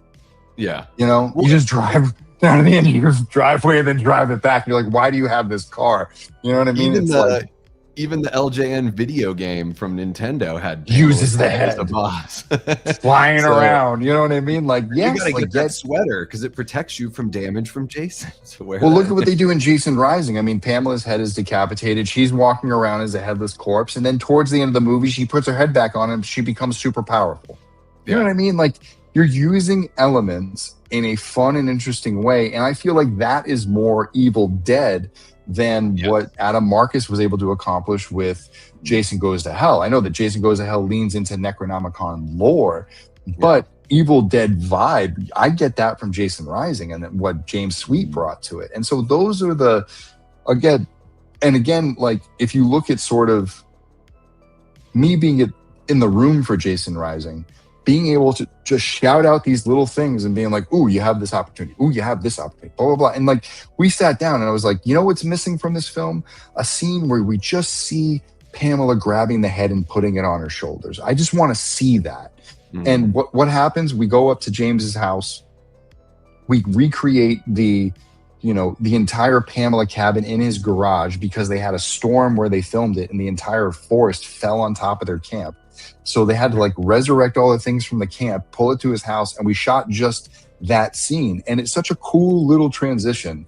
And it's just those little things that add to it. And I think that those are the things that make it special, going from, you know, the baseline sort of story that you're there, which you get out of a traditional Friday the 13th, and being able to weave in certain things about the lore and certain pieces of the fabric of what makes Friday the 13th, and those things that have come up over the years or have been in the different films, and the way that they can be played like notes on a piano. And when you add all of those notes together, and you're not just playing one note, but you're playing the notes in chords, and you're building up all these arpeggios, and you're doing all of this, fun musical stuff because you understand the keys so well. It's such a more well-told story than someone just jamming one key over and over again, which is what Friday the 13th, 2009 feels like. It just feels like a very simple, like, bing, bang, boom. I'm coloring in the lines with my crayons, and I'm not really trying much harder than that. You know what I mean? Yeah. Yeah, like I get a lot of enjoyment out of that remake, but I think the, criticism on it is very fair. And I mean, ultimately, even though it was successful monetarily, it just didn't really leave the franchise in a fantastic spot. I did want to get a couple of these chats here. By the way, Jigsaw, thank you so much for the $5 on the 5 flannel shirts. We got your 4 faux show. There we go. Thank you so much, Jiggy. Appreciate you. There were a couple of these. Okay, so Gorehound had a couple for you. He says, I could not disagree more about the notion of expanding on the backstories of iconic slasher villains like Jason. They are forces of evil. They don't need an explanation. Just give me more bodies. I think Jason's a little different because the backstory is built into the first movie. But I'll let you, of course, he's different than Michael. Michael, I'm totally with you, Gorehound. I don't want any backstory on Michael. But I think Jason and Freddy are different because they came with lore in the very first film. What do you got? Yeah, I feel like with Jason isn't evil. Jason wasn't inherently born evil. I don't subscribe to anything of like Pamela was running around with a Necronomicon and like Jason was some evil kid. I believe that they were misunderstood people. They were victims. And I think understanding their victimhood, or to sort of like, not to say that I'm a victim, like that type of thing, but like Pamela and Jason were just a mother and son trying to make it in their life. And when Jason drowned, no one took accountability for the fact that this young boy went missing. And is it because like it's this wedlock mother? Is it because he was weird and nobody liked him? And it's like, is that what he deserved? And I think that there is sort of like, it's not that we have to spend 12 seasons like going through that stuff. And I don't think the Crystal Lake TV series is going to spend 12 seasons just on that fact alone. But I think when you look back at the series, there's lots of questions that need to be answered. There is, if Jason survived the drowning, where did he go? Why did he stay away from his mother? If he was so connected to his mother, then why would he leave her alone? And so you sort of need a reason for that. And I think that that's a story that's worth exploring. And I think that if Jason did drown and he was at the bottom of the lake and he was resurrected by her death, I think that that's something that if we saw that on camera, if we saw that on screen, that would help connect bridges for being like, now I understand what he is. I understand that he's a revenant. He came from the lake and he doesn't need a lot of explanation. Or if like he's a human being, then we need to sort of ground him in a world where like he only gets a certain amount of damage. Like he has to, like at a certain point he dies. He doesn't just become undead for no reason. Like that's just sort of jumping the shark. And I think that that's where I'm sort of at, where it's like, I want a solidified base. Not that we have to go and deep dive like Rob Zombie did with Michael Myers and his Rob Zombie Halloween version of it. I'm happy with the book version of Michael's origin, which is he started hearing voices and then one day he just went blank. You know what I mean? It was just one day he was just gone. And that's just what happened to him. And that's the only explanation I need. And I know that there's something very evil inside of him, but there's a little bit to see that like he once was a young boy and then he wasn't that anymore. And there was a sharp change, and nobody knows what that is, and nobody knows what's inside him. And I think that with Jason, there is a little bit there that's that needs to be sort of enveloped. It doesn't mean that it needs like a lot of, and it doesn't need to go overboard, but I feel like if you fill in those gaps, you're answering a lot of questions that Friday the 13th fans naturally have. Where did Jason go? Or how did he get resurrected from the lake? You show that in a very cinematic and well-told story, and it adds to the lore. It doesn't take it away. It just kind of adds a fabric to it, to my opinion. Yeah, and I think like with for us to be able to experience Pamela's grief is going to be a big part of the Crystal Lake show's success. Like, can they make us feel the grief and want the same thing that she wants after that happens? That was actually that was one of the things I talked to Brian Fuller about, and I said, listen, no matter what you subscribe to as far as Friday the 13th, it all comes down to the relationship between Pamela and Jason. What fans really need to, or what audiences I think really sort of like could use, is that sense of like, wow, we really understand why they went to bat for each other this way, why she killed for him, why he kills for her. Yeah. And I think if you can kind of just get that wound up, you know what I mean? In Never Hike Alone, it was really simple. I mean, we were going off the lore of the franchise. We didn't really have to dive into it too much. But Jason's every inch and being was protecting his mother's head, protecting her shrine, trying to stay hidden, trying to protect her. And his story doesn't end until, I don't want to spoil things for either, but until the head comes into, you know, threat. And if you go back and you look at all the films, it's like sort of there's the tie of like the head is always there leading the way, and those things are connected. And understanding that he's doing this for her, he's not just out there killing people because he wants to kill people, he's killing people for his mother. And there is an interesting sort of layer that you can put on there of like necessarily like he doesn't even know if it's right. He's just doing it because he's doing what he's told, and he always does what his mother tells him to do. And I think that that's an interesting way to do it, and makes him different from Michael. It makes him different from Freddy and Leatherface, or it actually kind of puts him in common with Leatherface, because Leatherface is doing those things because his parents are telling him to do that. His father's telling him to do that. You know what I mean? So it's a different sort of dynamic, but it works for Friday the 13th, and it's something that can be woven into the story fabric. Yeah, and anything like that, that whole Revenant thing can be like, it can be a spell, it can be mystical, you know. I mean, shit. She could bury him in a pet cemetery kind of situation to bring him back. I don't know about that. Hopefully that doesn't happen, but I mean, you just never know. I mean, in the series, I mean, I don't know. I think that like, I think what we're going to see in the series is a reason for him to leave. And I've always thought about it this way. It's like, when you're writing for characters, you have to kind of figure out like, well, what would drive them apart? Well, you know, I think that we've seen a lot of characters over the years earnestly feel like, well, if I wasn't here, maybe their life would be better. And I could see Jason looking at the grief that he causes his mother. And if you look at the lore that like Brad was kind of setting up in what we've heard from the early Ringers, that she is a former singer. So Jason is going to see himself as the thing that ruined her career, and this thing that is keeping her from finding love and having a real relationship and going out and being able to live the life that she really, really wanted to live. So he thinks he's doing her a favor, but doesn't realize that when he removes himself from the situation, that she loses her absolute effing mind and goes on a rampage. And by the time he comes back, he's just too late. And now he has this guilt of the fact that his mother killed all these people in his name, and now they killed her, and now he's going to make them all pay. You know what I mean? And for whatever reason. So there's gaps in that logic. But at least there's something there. And so I could see them exploring that. But it's going to be interesting. It's going to be interesting to see how far they take it, or if they're just going to go in a completely different direction. I mean, like, what if Jason has telekinesis? I think, something supernatural has got to happen, because little Callum Vincent is listed for 4 episodes out of the 6 in the show. And then Zachary Branch, who's playing adult Jason Voorhees, he's listed for 3 episodes. I heard he's not in the show as Jason Voorhees. Interesting. Callum or the older guy?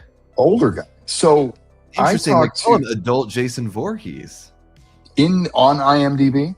On IMDb, they say adult. I mean, and none of this is really. It's just what they're reporting there. But yeah, he's called adult Jason Voorhees, and he's listed for 3 episodes, which makes me think that we're going to see a passing of the torch, or the 2 adult Jason and Pamela, and you know. It's going to be interesting. It's going to be interesting because I heard something where, like, because Jason Parker was talking to him, and I'll have to catch him. I mean, anybody who wants to tune in on Friday, I'm going to be doing a Friday the 13th catch up with Jason Parker from Friday the 13th franchise.com and James Sweet. We're going to talk about some of this stuff because Jason was receiving cease and desist from A24 to say, you cannot say that Zachary is adult Jason Voorhees. He's not. He's a background actor who's like labeling himself as Jason, and he's not. And he was getting like constant like backlash from A24 about that. So it's interesting to see. But then again, like I knew people who were representing them at cons already. And he was going to cons and he was going to be signing autographs. And so there's a really interesting, like there's already some weird back and forth going on with the TV show as that realm goes. But like you said, like going back to the to the supernatural side of it. It's like, what is that? So are they going to weave that in? Are they going 100% human Jason? Or are they going to give, is he like 11? You know what I mean? Like, is he, is he a special child? Because you think about like, Pamela would say like, oh, he's a special boy. Yeah. You know what I mean? Like, and the way that like Pamela hears his voice, like that's something I've been thinking about lately. Like, oh, what if they go like, they watch too much Stranger Things and they're just thinking like, oh, he could be like somewhat psychic and supernatural, and then that's why he can't die. And I'm trying to come to terms with like, how do I feel about a Jason like that? And I'm not sure that that's necessarily like, it's like an in-between.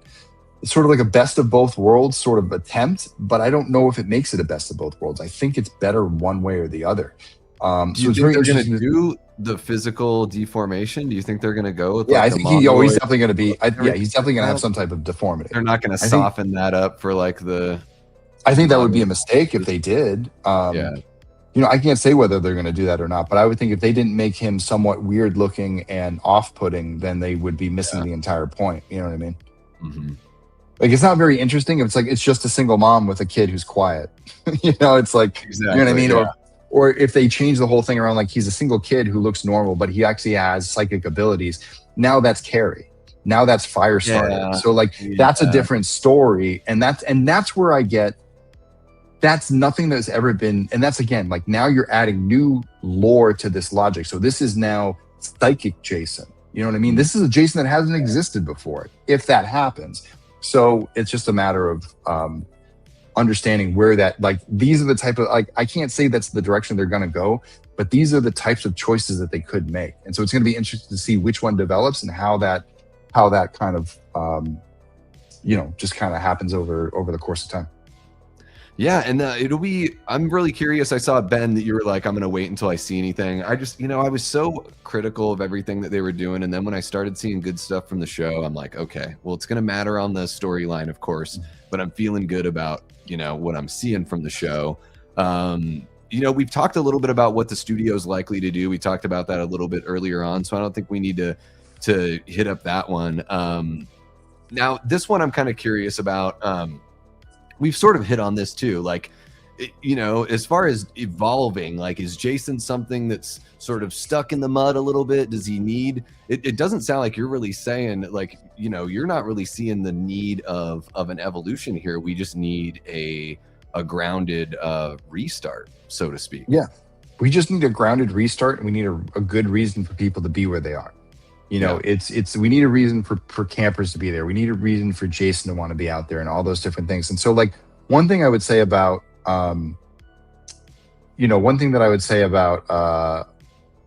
that's what's going on. So one thing that I would say about,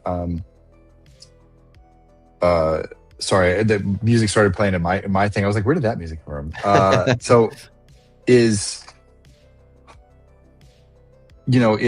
It's Jason just needs, I'm trying to remember my thought here.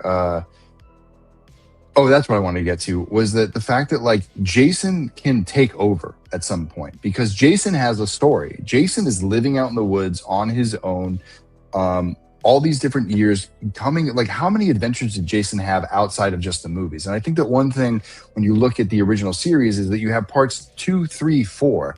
That's all one weekend. There's a 5-year gap there.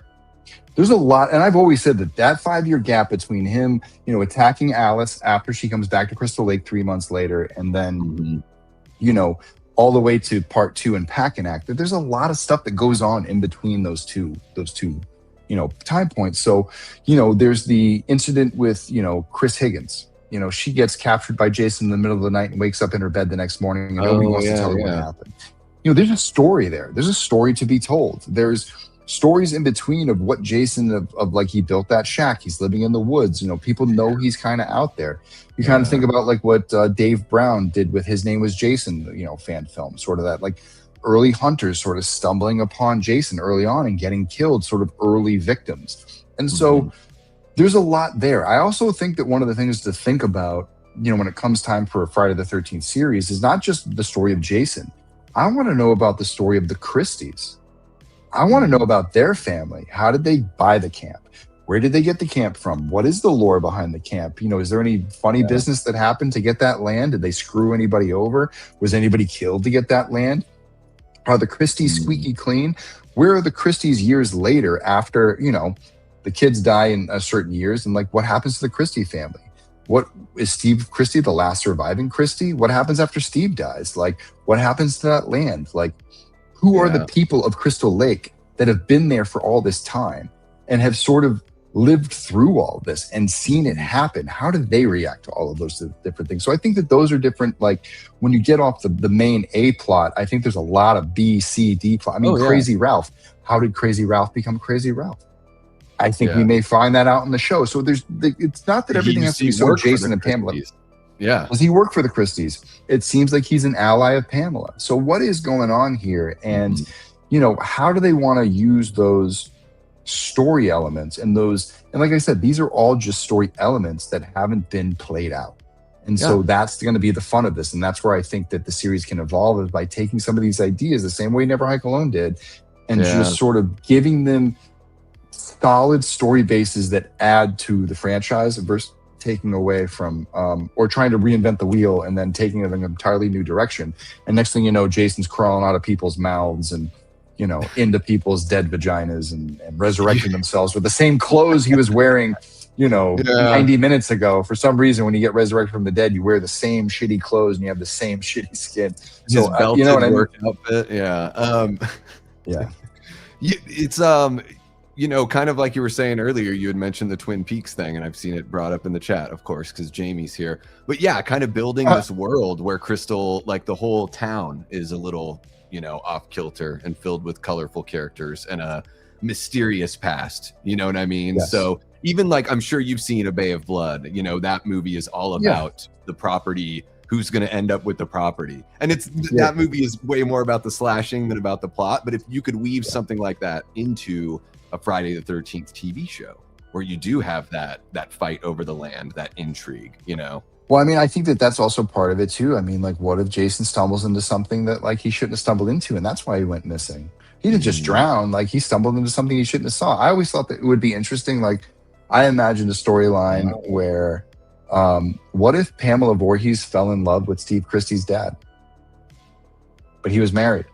She worked at the camp. She was this like young thing who came in and was working at the camp, a charity case. Hey, I'll take care of you. I'll make sure you're all right.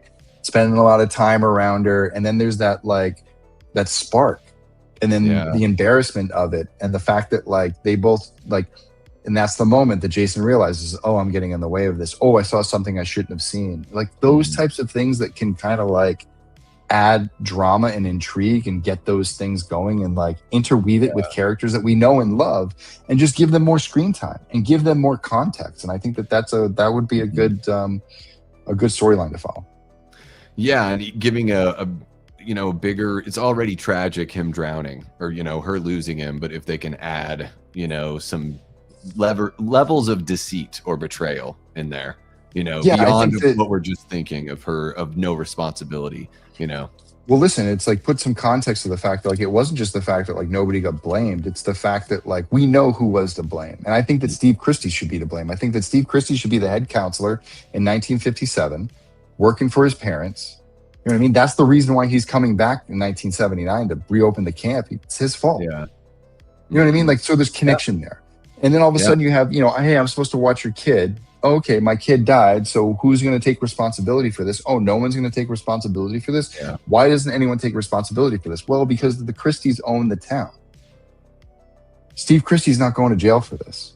You know, Steve Christie Jr. is not going to jail for this. Like, they're not ruining these kids' careers and, like, livelihoods over some random bastard child who drowned in their lake because he wasn't being supervised. And he wasn't supposed to be in the water anyway. He died, you know, he died on his own accord.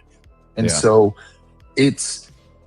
it really is, you know, like I said, like, to me, it's obvious that there's just so much story juice to mine there that you could sit there and write stories about this for days. And I want to see that happen. And so, like, if it's not that, I want something that's on the level. Like, if I can come up with that, then a guy who's getting paid six figures to write and do this show better come up with something way better than that. You know what I mean? And that's what I want. I want to be able to not be able to outdo the person making the big bucks anymore. Yeah, or, you should see, like, I always like, if I go see a movie and it's like, oh, like, I have these ideas in my head, but then I went and saw it and, like, they kind of did fulfill some of those. So maybe I didn't get every little thing I wanted, but that's kind of cool that there was a little bit of that, or I just want to be impressed by, like, wow, that was a really great use of that. You know what I mean? Like, oh, they took that element and they used it. Like, you know what I mean? Like, they took the tool off the shelf and they used it. Yay. You know what I mean? Not just like, oh, they invented this brand new thing that doesn't make any sense and sucks. Well, and because I feel like that's been the experience for Friday the 13th fans for the last, like, 5 movies.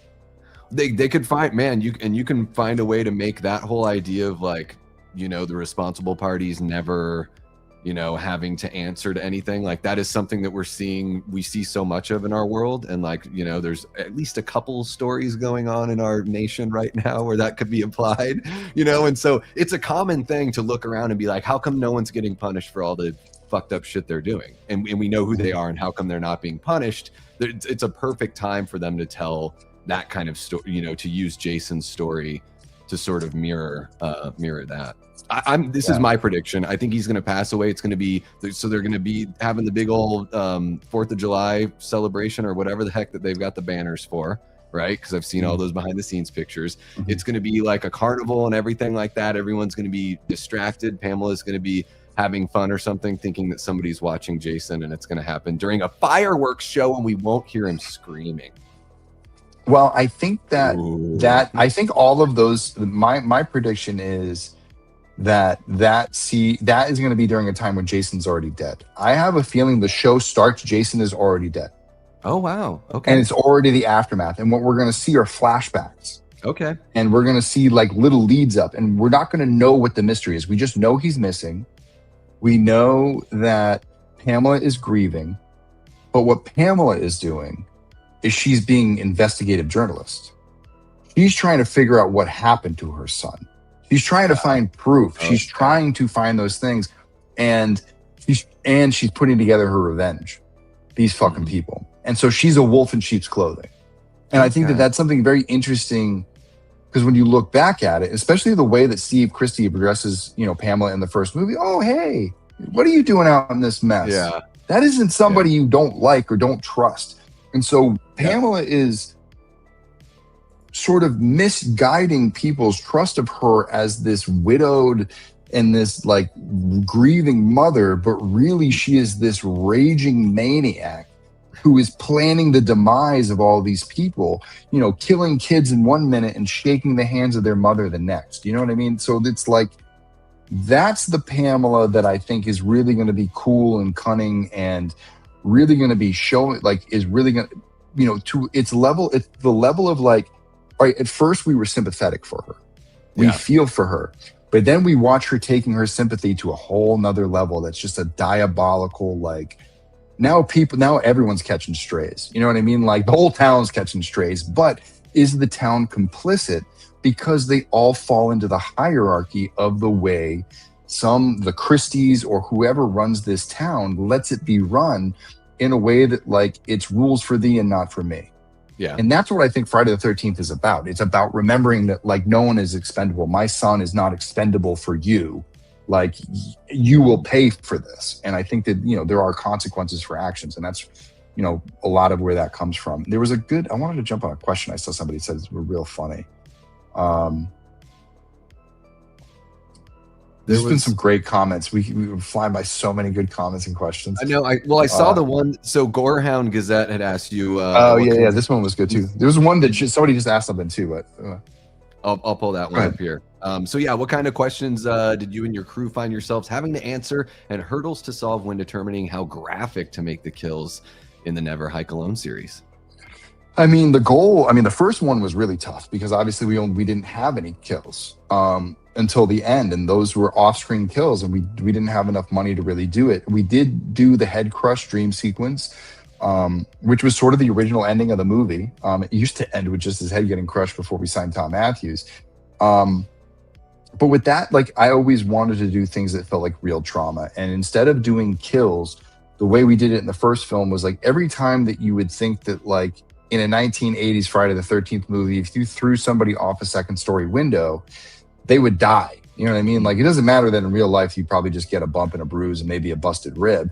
Like, they just died in those ways. So what we wanted to do to Kyle was do things that killed characters in the 80s that don't kill him, because he's actually a resilient human being that lives in a grounded world. And it almost confuses Jason in a way where he's like, how does this guy keep getting back up? Like, I've done all these things to other people and they just straight up died, and this guy keeps going.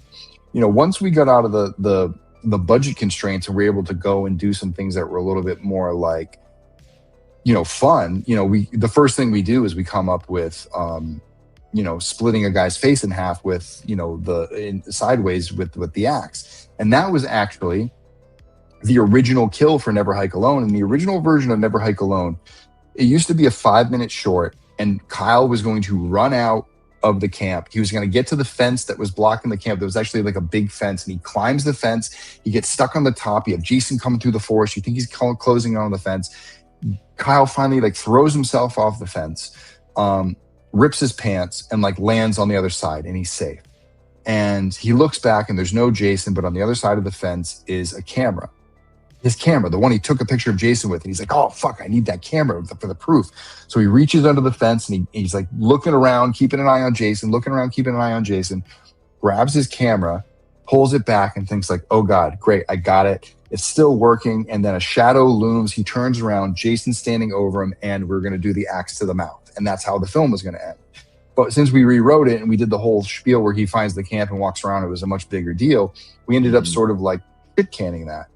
And we did the head crush at the end of the movie instead. And then he wakes up in the ambulance and yada, yada, yada. Well, when it came time to do a new movie, I was like, we got to do that kill. That kill would be so cool, because I always had like the GoPro on the end of the axe. We watch it fly into the mouth. It's just a really cool setup for it. Oh, let's do it in the snow. Let's do the blood angel. So it was like, so with that, the challenge was like, all right, let's do something really cool. That was obviously a technical challenge, but the challenge for the audience was, let's give the audience what they really want. What did you complain about Never Hike Alone 1? There weren't enough kills. So let's give you a very tasty kill right at the head of the movie. And then as soon as we're done doing that, in the next scene after the next, we're going to introduce you to that child's mother and show you the consequences of what Jason is actually doing. These aren't just cannon fodder characters that are out here to die for our entertainment. These are people's children. These are people's brothers and sisters and mothers and fathers and uncles and nephews and all these different, and friends and neighbors, and that they're real people and people grieve. And this isn't just a world where like people are cannon fodder. These are like, they have meaning. And so at the end of the film, like, you know, everybody says it. Like as soon as the guy says like, oh, tuck the little guy in for me, and he doesn't finish his phone call and he hangs up, like that's his death sentence. And now we know that this new father is going to go get killed by Jason. And so the two deaths in Never Hike in the Snow were really about sort of like the weight of death and reestablishing that like when we have death in these movies, there's an actual weight to the death and it's not just an empty kill. And then in Never Hike Alone 2, it really came down to Tommy and Kyle having the same feeling of like, if they didn't do what they did, a lot more people would be alive. You know, because Tommy resurrected Jason, from his grave and brought him out of the grave and got him back out in the open. Every death after the part 6 is on Tommy's conscience. Because Kyle went into Camp Crystal Lake and pulled Jason out, Jason killed those 2 EMTs that saved his life. You know, Jason's killing people on the way to the hospital. Jason is killing people at the hospital. The people who helped save Kyle are now getting killed because he had the wherewithal to go into a place where he didn't belong. And so, you know, there's sort of that there's, again, like there's consequences. And there's a little bit of a, you know, we see some cannon fodder characters who do get yeeted in Never Hike Alone 2. We have a little bit more fun with that. But at the same time, it was always about like, the challenge is always, how do we make it feel like there's a little bit of suspense there, that Jason is shown in a cool way? And what we really, really wanted to do was always make Jason look iconic and give him iconic moments. And I feel like, especially in Never Hike Alone 2, you know, every time we shot him, you know, some of the death scenes in there, like the way that we killed the nurse in the hallway, the way that we killed Rick outside, the way that he goes out, the way that, you know, the other characters, you know, in the previous like, the previous deaths in the film happen, they're all happen in a very, interesting and sort of, over the top fashion, and things that we hadn't seen before. Try not to repeat the same old thing. Like, I've seen other fan films who like just basically repeat the same kills from the old movies, which is cool to recreate something that, Tom Savini did, or do something that, Real Effects and Carl Fulton and all those guys did. But it was, for us, it was turning loose, on the first movie, Nora Hewitt, which congratulations to Nora Hewitt, because she's on the team that's nominated for an Oscar for Sinners.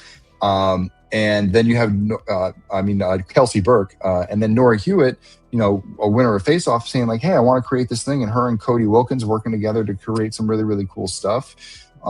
Jason, shooting Tommy full of arrows and things like that. Like trying to use elements and create things that just sort of like use the elements in a very fun and exciting way was always the challenge. It was like, how do we take elements that haven't been utilized, and how do we sort of make it interesting and revamp it without sort of like going through the same old spiel. Yeah. And there's a lot of head trauma. I just have a thing with head trauma. I don't know what it is. Just a lot of crushed heads, a lot of blown off heads. You gotta have some good old head trauma. I love the idea. Like, I love the camping deaths too, or like the summer camp. I think that's one of the things in the 2009 remake, with the bow and arrow, and then even the axe throw. I'm like, that's cool to see that. Like, I'd like to see more of that sort of things that Jason might actually be, kind of good at for some reason. I mean, I'm well on record of like trashing the 2009 remake, but one of my favorite moments in the entire franchise is that axe throw moment from that thing. And we had an axe throw in Never Hike Alone because we loved the thought of Jason throwing axes. You know what I mean? So it's a good, you know what I mean? There's just, those are the things I want to see Jason do. And I think that that's how I was always approached it. It was like, what do I want to see Jason do? And then how do we make him look very big and intimidating and make him do cool things? Yeah, absolutely. You said there was one question that I must have missed. Where was it? Was it No, that was definitely one of the ones that was there, but there was one where somebody asked me a decent question. Let me just scroll up a little bit. It was right over here. Pamela used voodoo dummies. That's funny. There's the Bill Cosby comment. Let me see. Oh my God. Oh, you guys are amazing in the chat, by the way. Thank you. And I know that usually I'm hanging out with the chat quite a bit, but you guys know how it is when you have a guest on. So I appreciate all of y'all for sending the love and keeping the combo going over there. I think I just lost it way back when. I'm sorry. I mean, they'll come up. If we haven't answered a question yet, ask again, because then we'll just see it fresh, and I'll try to mark it as I go. But there's been some good questions. For sure, guys, this is the perfect time. If you have a question for Vin about, probably only keep him. Vin, I won't keep you more than another, 10, 15 minutes? Does that work for you? Yeah, whatever. I mean, that's pretty good. Because we've kind of hit up everything, guys, that we wanted to talk about as far as like the meeting goes, as far as like the different bullet points that I had, to discuss with Vin. So, we're going to wait and see. Maybe they'll give us a little something for this TV show. Maybe we'll get a title, but I don't know. I'm thinking we're going to start getting stuff for the TV show come the summer, like just a drip feed. And then in the fall, of course, we'll get that trailer. But if you guys have any questions for Vin, or anything that you've got as it pertains to Friday the 13th, or any of the projects that Womp Stomp is working on, then have at it. Let's see here. I did see a super chat that I think popped up. Oh, we got Toronto Freddy, Mr. Kella Cosplays jumping in, says he's become more of a Friday fan over a Freddy fan. So he switched teams. Switching teams from...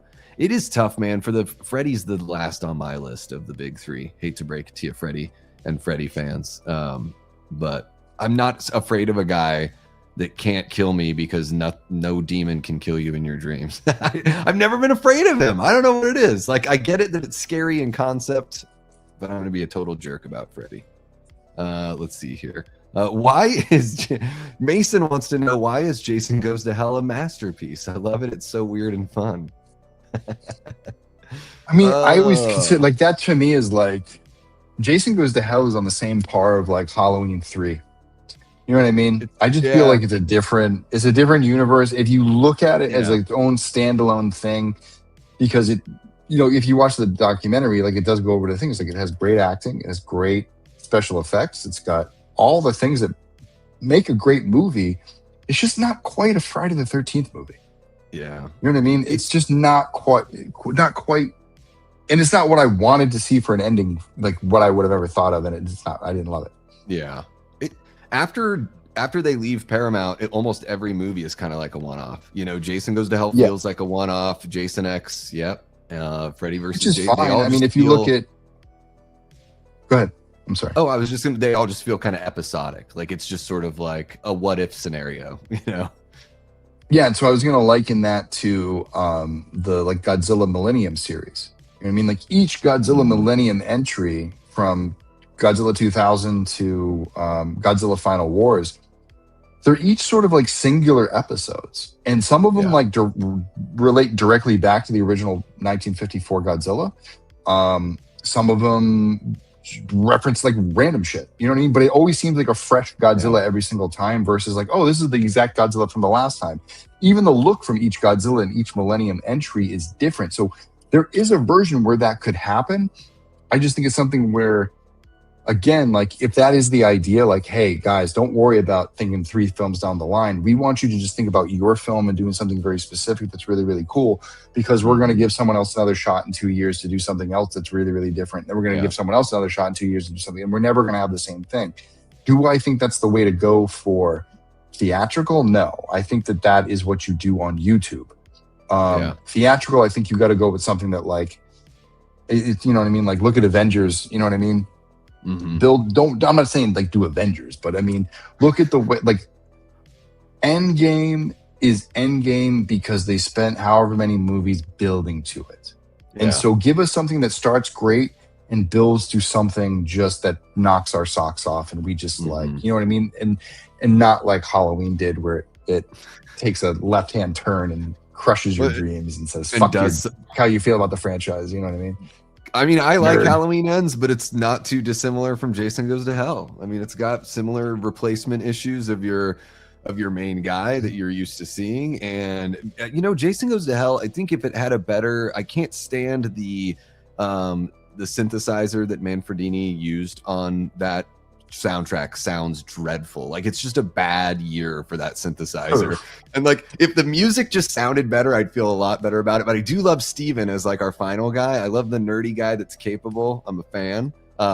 Speaking of Harry Manfredini, I have to show this, guys. I didn't want to hold up the show by showing off all of my memorabilia, but I do have plenty of Vincent DiSanti autographs and fun stuff like that. Vin, I have a lot of your autographs. Like everything I have from you is signed by you.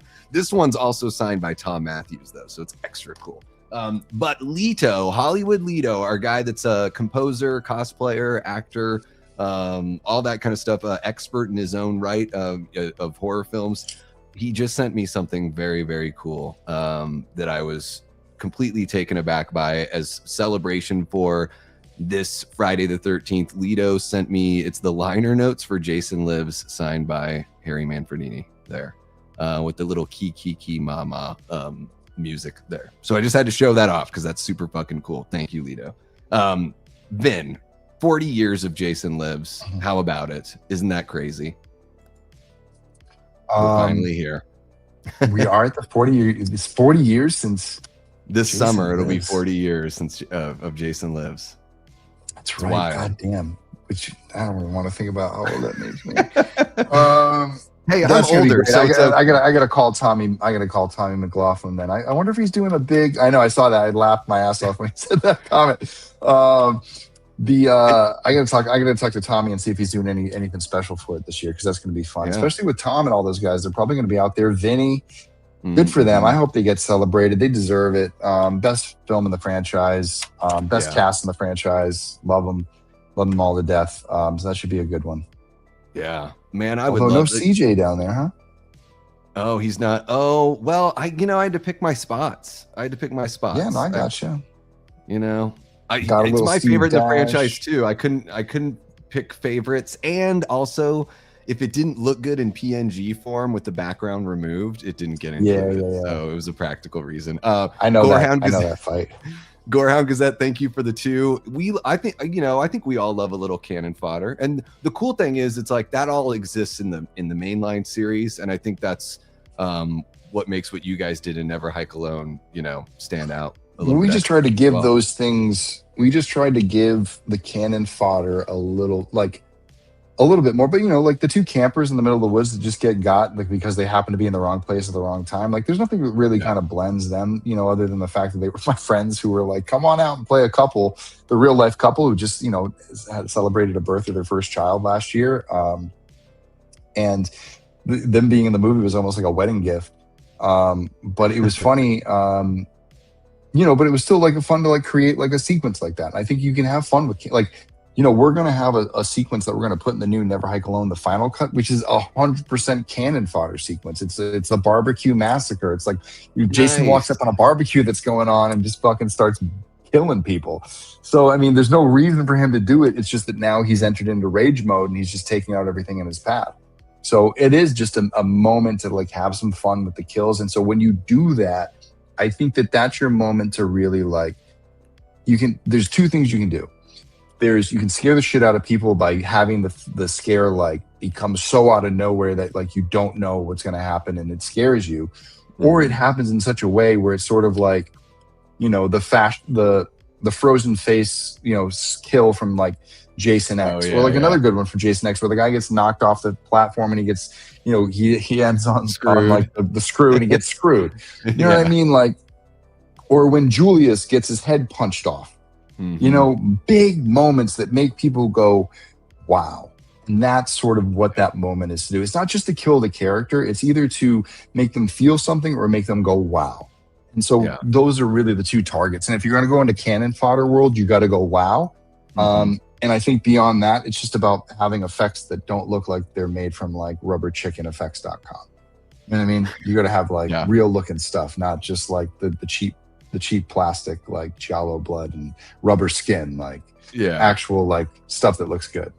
I love the moments where we get, and this is a very specific thing that I like especially in slasher movies, where it's like you see something that maybe like it just, I don't even know how to describe it. You see something, a shot is framed in a way that just makes it look very real. When Ginny runs into Jason's little shack and then you see Jason running up on the shack through the window is one of my favorite shots in the franchise. Or even when she's like, Paul, there's somebody in this room, and the lightning flashes and you see Jason like standing up and positioning himself. And like, I love those moments where I'm like, that feels like a real moment of like being attacked by somebody, and it's got like that's what I want from Jason, and I think that's kind of what you're leaning into with your when she reaches for the window in the bathroom. Oh my god! When he sits up from under the bed, when Laurie Marie Taylor comes into the room and like just checking on her friends, and he sits up in the bed. Those are the moments, you know what I mean? And those aren't like huge. None of that stuff is super gore heavy. It's all about the anticipation of being ahead of the character. You describing that shot of Jenny when you see him running in the background, that is so anxiety inducing because you're like, run. We know. I mean, he doesn't know. Yeah. I love it. Yeah. There's something, it's got that cinema verite. It just feels very real life where you're like, oh my God. It's the Jack in the Box moments that you want. And I think those are some of the more impactful kills where you do see that resonate with the family members and the friends and everything. I think those go hand in hand with those real feeling moments where it actually is like, oh my God, this is like a real home invasion, instead of just like a slasher by numbers, which it turns into later on. So I think that's one of the reasons why people really love that sackhead Jason. That's why I like him, is it just feels like a dude, just not very calculated, nothing like that. Yeah, he's very dopey in that movie. He's very dopey in too. But he overcomes it. I mean, he overcomes it and he remains scary. Yeah, when she's in like in the bug and he like stabs the pitchfork through the top, that's like, ugh. Yeah, like just crazy. Yeah. Oh shit. Tom McLaughlin, CJ and Tom are going to be at Niagara Falls Comic-Con. There we go. In June. I'll have to go up there. I'll take a drive. Yeah, you're not too far from that, right? Yeah. No, I mean, that's probably like a 7-hour drive for me. I am so, I've seen Tom on your show at least once on the Ghost Files, which, by the way, Vin's going to be live Friday night. You guys are not going to want to miss it. I'm always so jealous when you get to talk to Tom because he is just like the coolest rock star, smoothest son of a gun. And I'm just like, listening to his commentary for Jason Lives. Guys, I don't know if you all are commentary people. There's just so much insight. You feel like you kind of get to know him a little bit as well. and get to know that he's like such a big fan. I think that's why Jason Lives just keeps on getting better and better for me, because I see his love of filmmaking in that movie, and his understanding of what makes a Jason movie work, you know? Yeah, no, he's Tom's a pro. In fact, I want to work with him on a project. I got to actually call him about it. I've been so like slammed that I haven't had a chance to talk to him, but I have a project that I don't know what you guys think, but how would you feel if I could get Tom to come back and direct a movie that would star like Tom Matthews and a few other people? That would be really cool. Some horror favorites in a very over the top, awesome horror comedy. I've been wanting to do it for years. I haven't been able to pull the right triggers on it yet, but I think I have the right pieces now. So I think that'd be pretty cool. And I think we'd crowdfund it too. It'd be a lot of fun. And Tom's perfect for the comedy. I mean, because he has the experience doing he did like the mime courses. He's got. He brought those folks in for Jason Lives. Yeah. No, he's got such a background in all of it, in comedy and horror. Gothic horror specifically. Like that's really his jam. But he's just a good storyteller, and he's a great director, and he's a great friend. And I miss one of the things I miss being about in LA is that like him and I would go out and get coffees every now and then and sit down and just talk about where we're at and things and state of the industry and things like that. So I think it was good to see him. I saw him at Crystal Lake Nightmares last year in August when we went out there for that. So that was nice to see him for that. I saw a lot of people for that one, but met Glenn Ennis, which was really cool. Hell yeah. From Freddy vs. Jason. In fact, if you didn't know, Glenn did like a majority of the stunts in Freddy vs. Jason. Like Ken Grisinger's out there doing stuff, but like Glenn was doing like a lot of the stuff. And Glenn is the stunt actor who did he's the one who did the burn too. So at the time that was like one of the longest burns ever. And Glenn was the one who did that. Yeah. At the rave. Yeah, at the rave. And then he did a lot of the work inside when Freddy and Jason are fighting. Actually, a lot of the Freddy versus Jason fighting he did, but in that cabin specifically, he was the one running him through the wall and all that shit. So that was that's all Glenn. So that's kind of cool. Damn, it's always fascinating to find that out about the many people that get to play Jason, in these movies. Yeah, right. And you're one of them, Vin. How about it? It's fun. Amazing. It's fun to put on the suit. Does it make you feel a little bit different once you got it on? Do you start looking at the world like they owe you something? Yeah. No, not that like it owes me something. I just like it's just.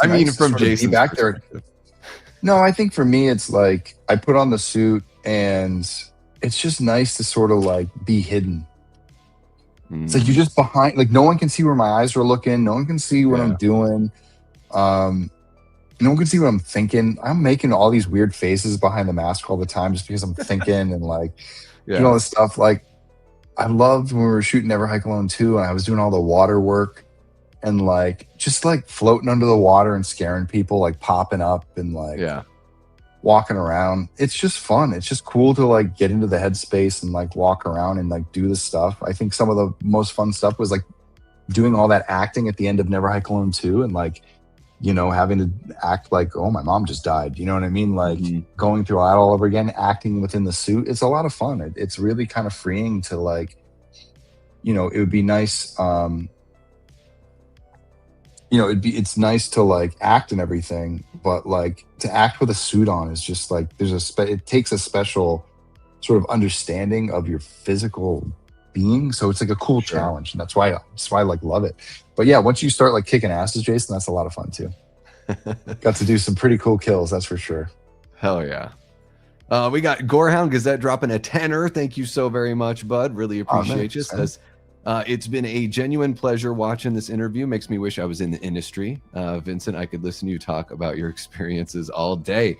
Well, you should subscribe over at Womp Stomp Films. I got the link for the channel there pinned in the chat, guys. They're marching towards 100,000 subs on YouTube, and if you share it out there, we can make it happen. It's a bit of a bridge, but I think we can cross. Yeah, that's the big request. I mean, I think people subscribing is great, but if anybody can share it out there and say like, hey, I discovered this thing, or like especially this week because it's Friday the 13th, head over to the Womp Stomp Films channel, grab a link, either Never Hike Alone, Never Hike in the Snow, Never Hike Alone 2, or you could do the Ghost Cut, which is all of the films cut back to back to back, 2.5-hour series. Say, hey, Friday the 13th fans, horror fans, or fans in general, if you want to watch Friday the 13th this year and you've watched all the Friday the 13th films a million times, give these guys a shot, because this will reinvigorate you with a love for the franchise that you may not have realized you had. And these guys are on YouTube and doing it the right way. And this is brand new material that you would really love. I think that, opening up the eyes of another fan base, of more people in the fan base to give us a shot. And the fact, again, we're releasing a trailer for the animated film that's going to be coming out later on this year. Backers of the campaign, whether you're a digital backer or you're a physical backer, you're going to see it before it gets released publicly. And I'm telling you, like, we just do so many cool things in this. You want the Gore Gazette, Gorehound? This is your cannon fodder entry to the Never Hike Alone series. These kids have nothing better to do but die in this movie, and they die so gloriously well. Oh, it's the deaths are so great. They're so good. Some people say they're the best deaths ever. Some people say they're the best deaths. That nobody dies like cartoon characters. I'll tell you that. That's pretty good. Died. I mean, died like dogs. They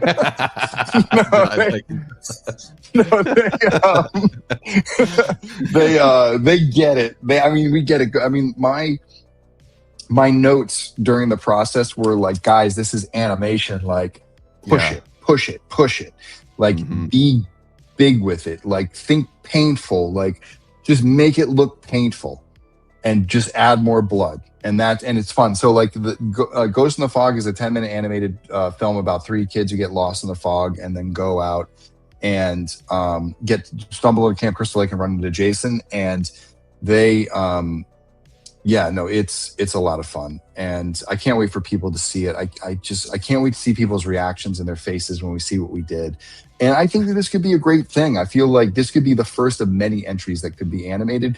And I pitched, a Friday the 13th animated series 5 or 6 years ago to Warner Brothers, and they were interested in doing it. And I feel like this is a good template to be like, with the money, with everything that's there. So if you want to get your name into the credits of the film, if you want to get this film on Blu-ray or VHS or DVD or whatever, not DVD, we're not doing DVDs just yet. But there will be like limited edition VHS. Oh, the other thing we're going to put on the campaign throughout the next month. So from March 13th to April 13th, we're also going to be taking props from the Never Hike Alone series and just putting them up as rewards. Nice. And building up custom perks and things like that. So they're going to be listed on the site. Things like Tommy Jarvis's like screen used shirt from Never Hike Alone that still has the blood on it from when he was like shot with the arrows. We have his EMT outfit. We have a lot of different things. So a lot of Tommy props are going to be up for sale. A lot of like effects props are going to be up for sale. And some other cool signage and things like that didn't get purchased through the Never Hike Alone 2 campaign, we're going to release to people and let people kind of like pick it as they go. So definitely keep an eye out for that. But yeah, definitely share the page, share the Kickstarter, share the YouTube, all that fun stuff. Let's try to get up to 100,000 views. I mean, not 100,000 views, 100,000 subscribers. But we did just cross 18 million views collectively as a channel. So thank you everybody for watching. And it really means a lot to know that like that many people have tuned in to watch, Friday the 13th content from a small independent brand that nobody knew who we were, 8 years ago. You know what I mean? Yeah, it's wild because even like I kind of take it for granted. I just sort of assume that the people that are hanging out in this corner of YouTube, kind of already know about the higher echelon like fan films like Never Hike Alone, but there's still people, I'm still meeting people that haven't quite seen them. So, or maybe they've heard some murmurs. So it's all, guys, always helps to share this stuff out there. Because you could be, unlocking some new material for a big fan to check out. Lido says, I played Jason for the special features on one of the DVD releases. I actually have gotten to officially play him, Myers, and Freddy. Such an honor. Yeah, Lido, really cool. Lido does. He worked at it was one of those, Lido, you're going to have to correct me in the chat. It wasn't like a Halloween Horror Nights, but it was an official like... I think it was maybe Crystal Lake Memories or the one with... Like maybe Corey Feldman did. I think there was a Jason in that one. If it was a behind the scenes featurette, it might have been that. Maybe I'm wrong, but if I, off the top of my head, that's the one I think of. Yeah, and the one that I don't know if you've ever seen this picture. Vin, but it's like Michael Myers, like with the surfboard, like topless Michael Myers with the surfboard or whatever. Have you seen that picture? That's Leto in his Michael Myers cosplay. So nice. There you go. So yeah, he's all over out there in LA, and yeah, a composer as well. So super cool to have Leto there in the community hanging out. I don't think, let's see here, I'm not seeing anything else. I'm not sure if you saw any other questions come through for you, Vin. But we're hitting that 2-hour mark, so I think it's the perfect time to sort of just kind of and I gotta get up early and shoot some stuff down there tomorrow. So you're always getting up early, you know. And I gotta get stuff. I gotta get up early. I gotta go for a run. I gotta get stuff prepped for the Kickstarter, and then I gotta go shoot it. So I got a bunch of stuff to do. So. All right. Well, it's always a pleasure, man. Yes, absolutely. Always fun having you on here, Vin. You know, guys, we have the link in the description below. The link is pinned in the chat for the Womp Stomp YouTube page as well. So go on over and give a sub, and go to the Kickstarter to hit that notification so you get notified not only when everything goes live on Kickstarter, but I believe Vince said you're also going to get notified about that trailer dropping. So you're going to be able to watch it right away. Yeah, so that's going to be out hopefully Friday morning. We'll get that stuff out Friday morning and get it circulating to all the trades.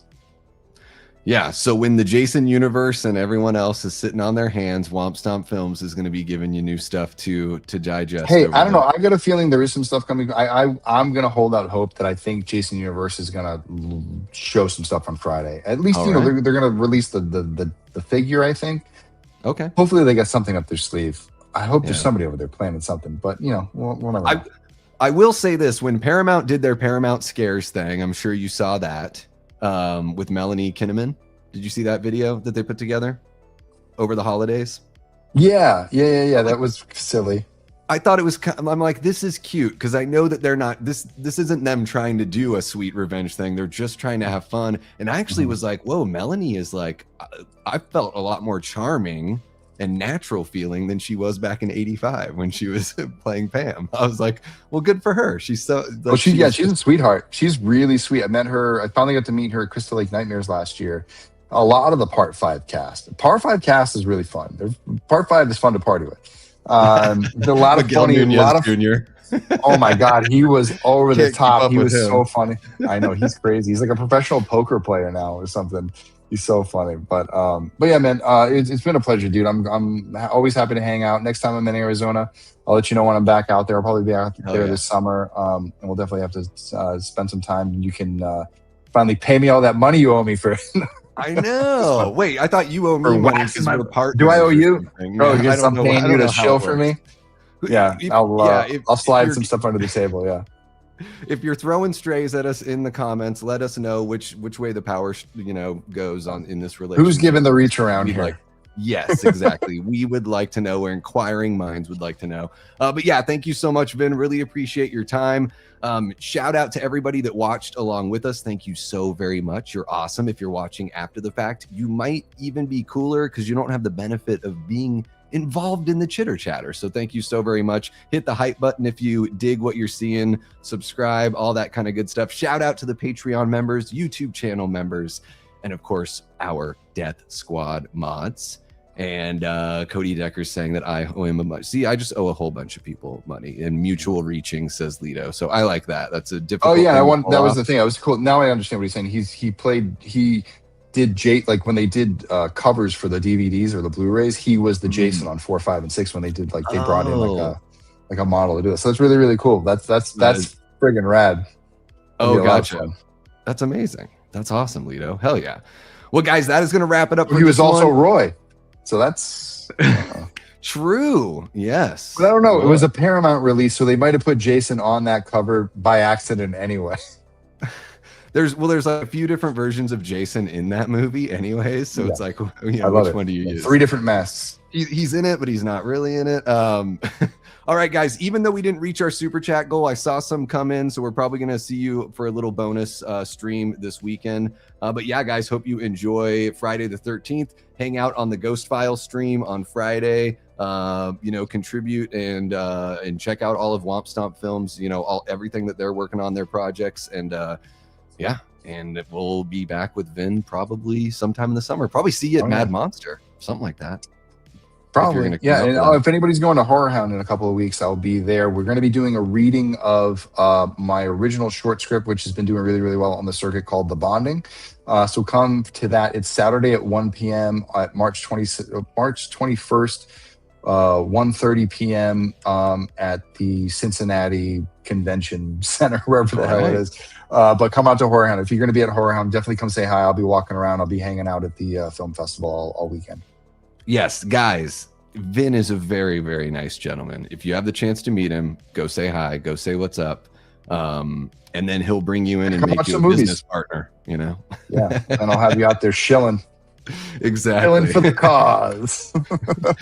All right, guys, that's going to wrap it up here for us. Hope you guys have a great rest of your evening. And he has been and will continue to be Vincent DiSanti of Womp Stomp Films. And guys, I've been and will continue being Davey Deathray. So we will see you next time, guys. Take care.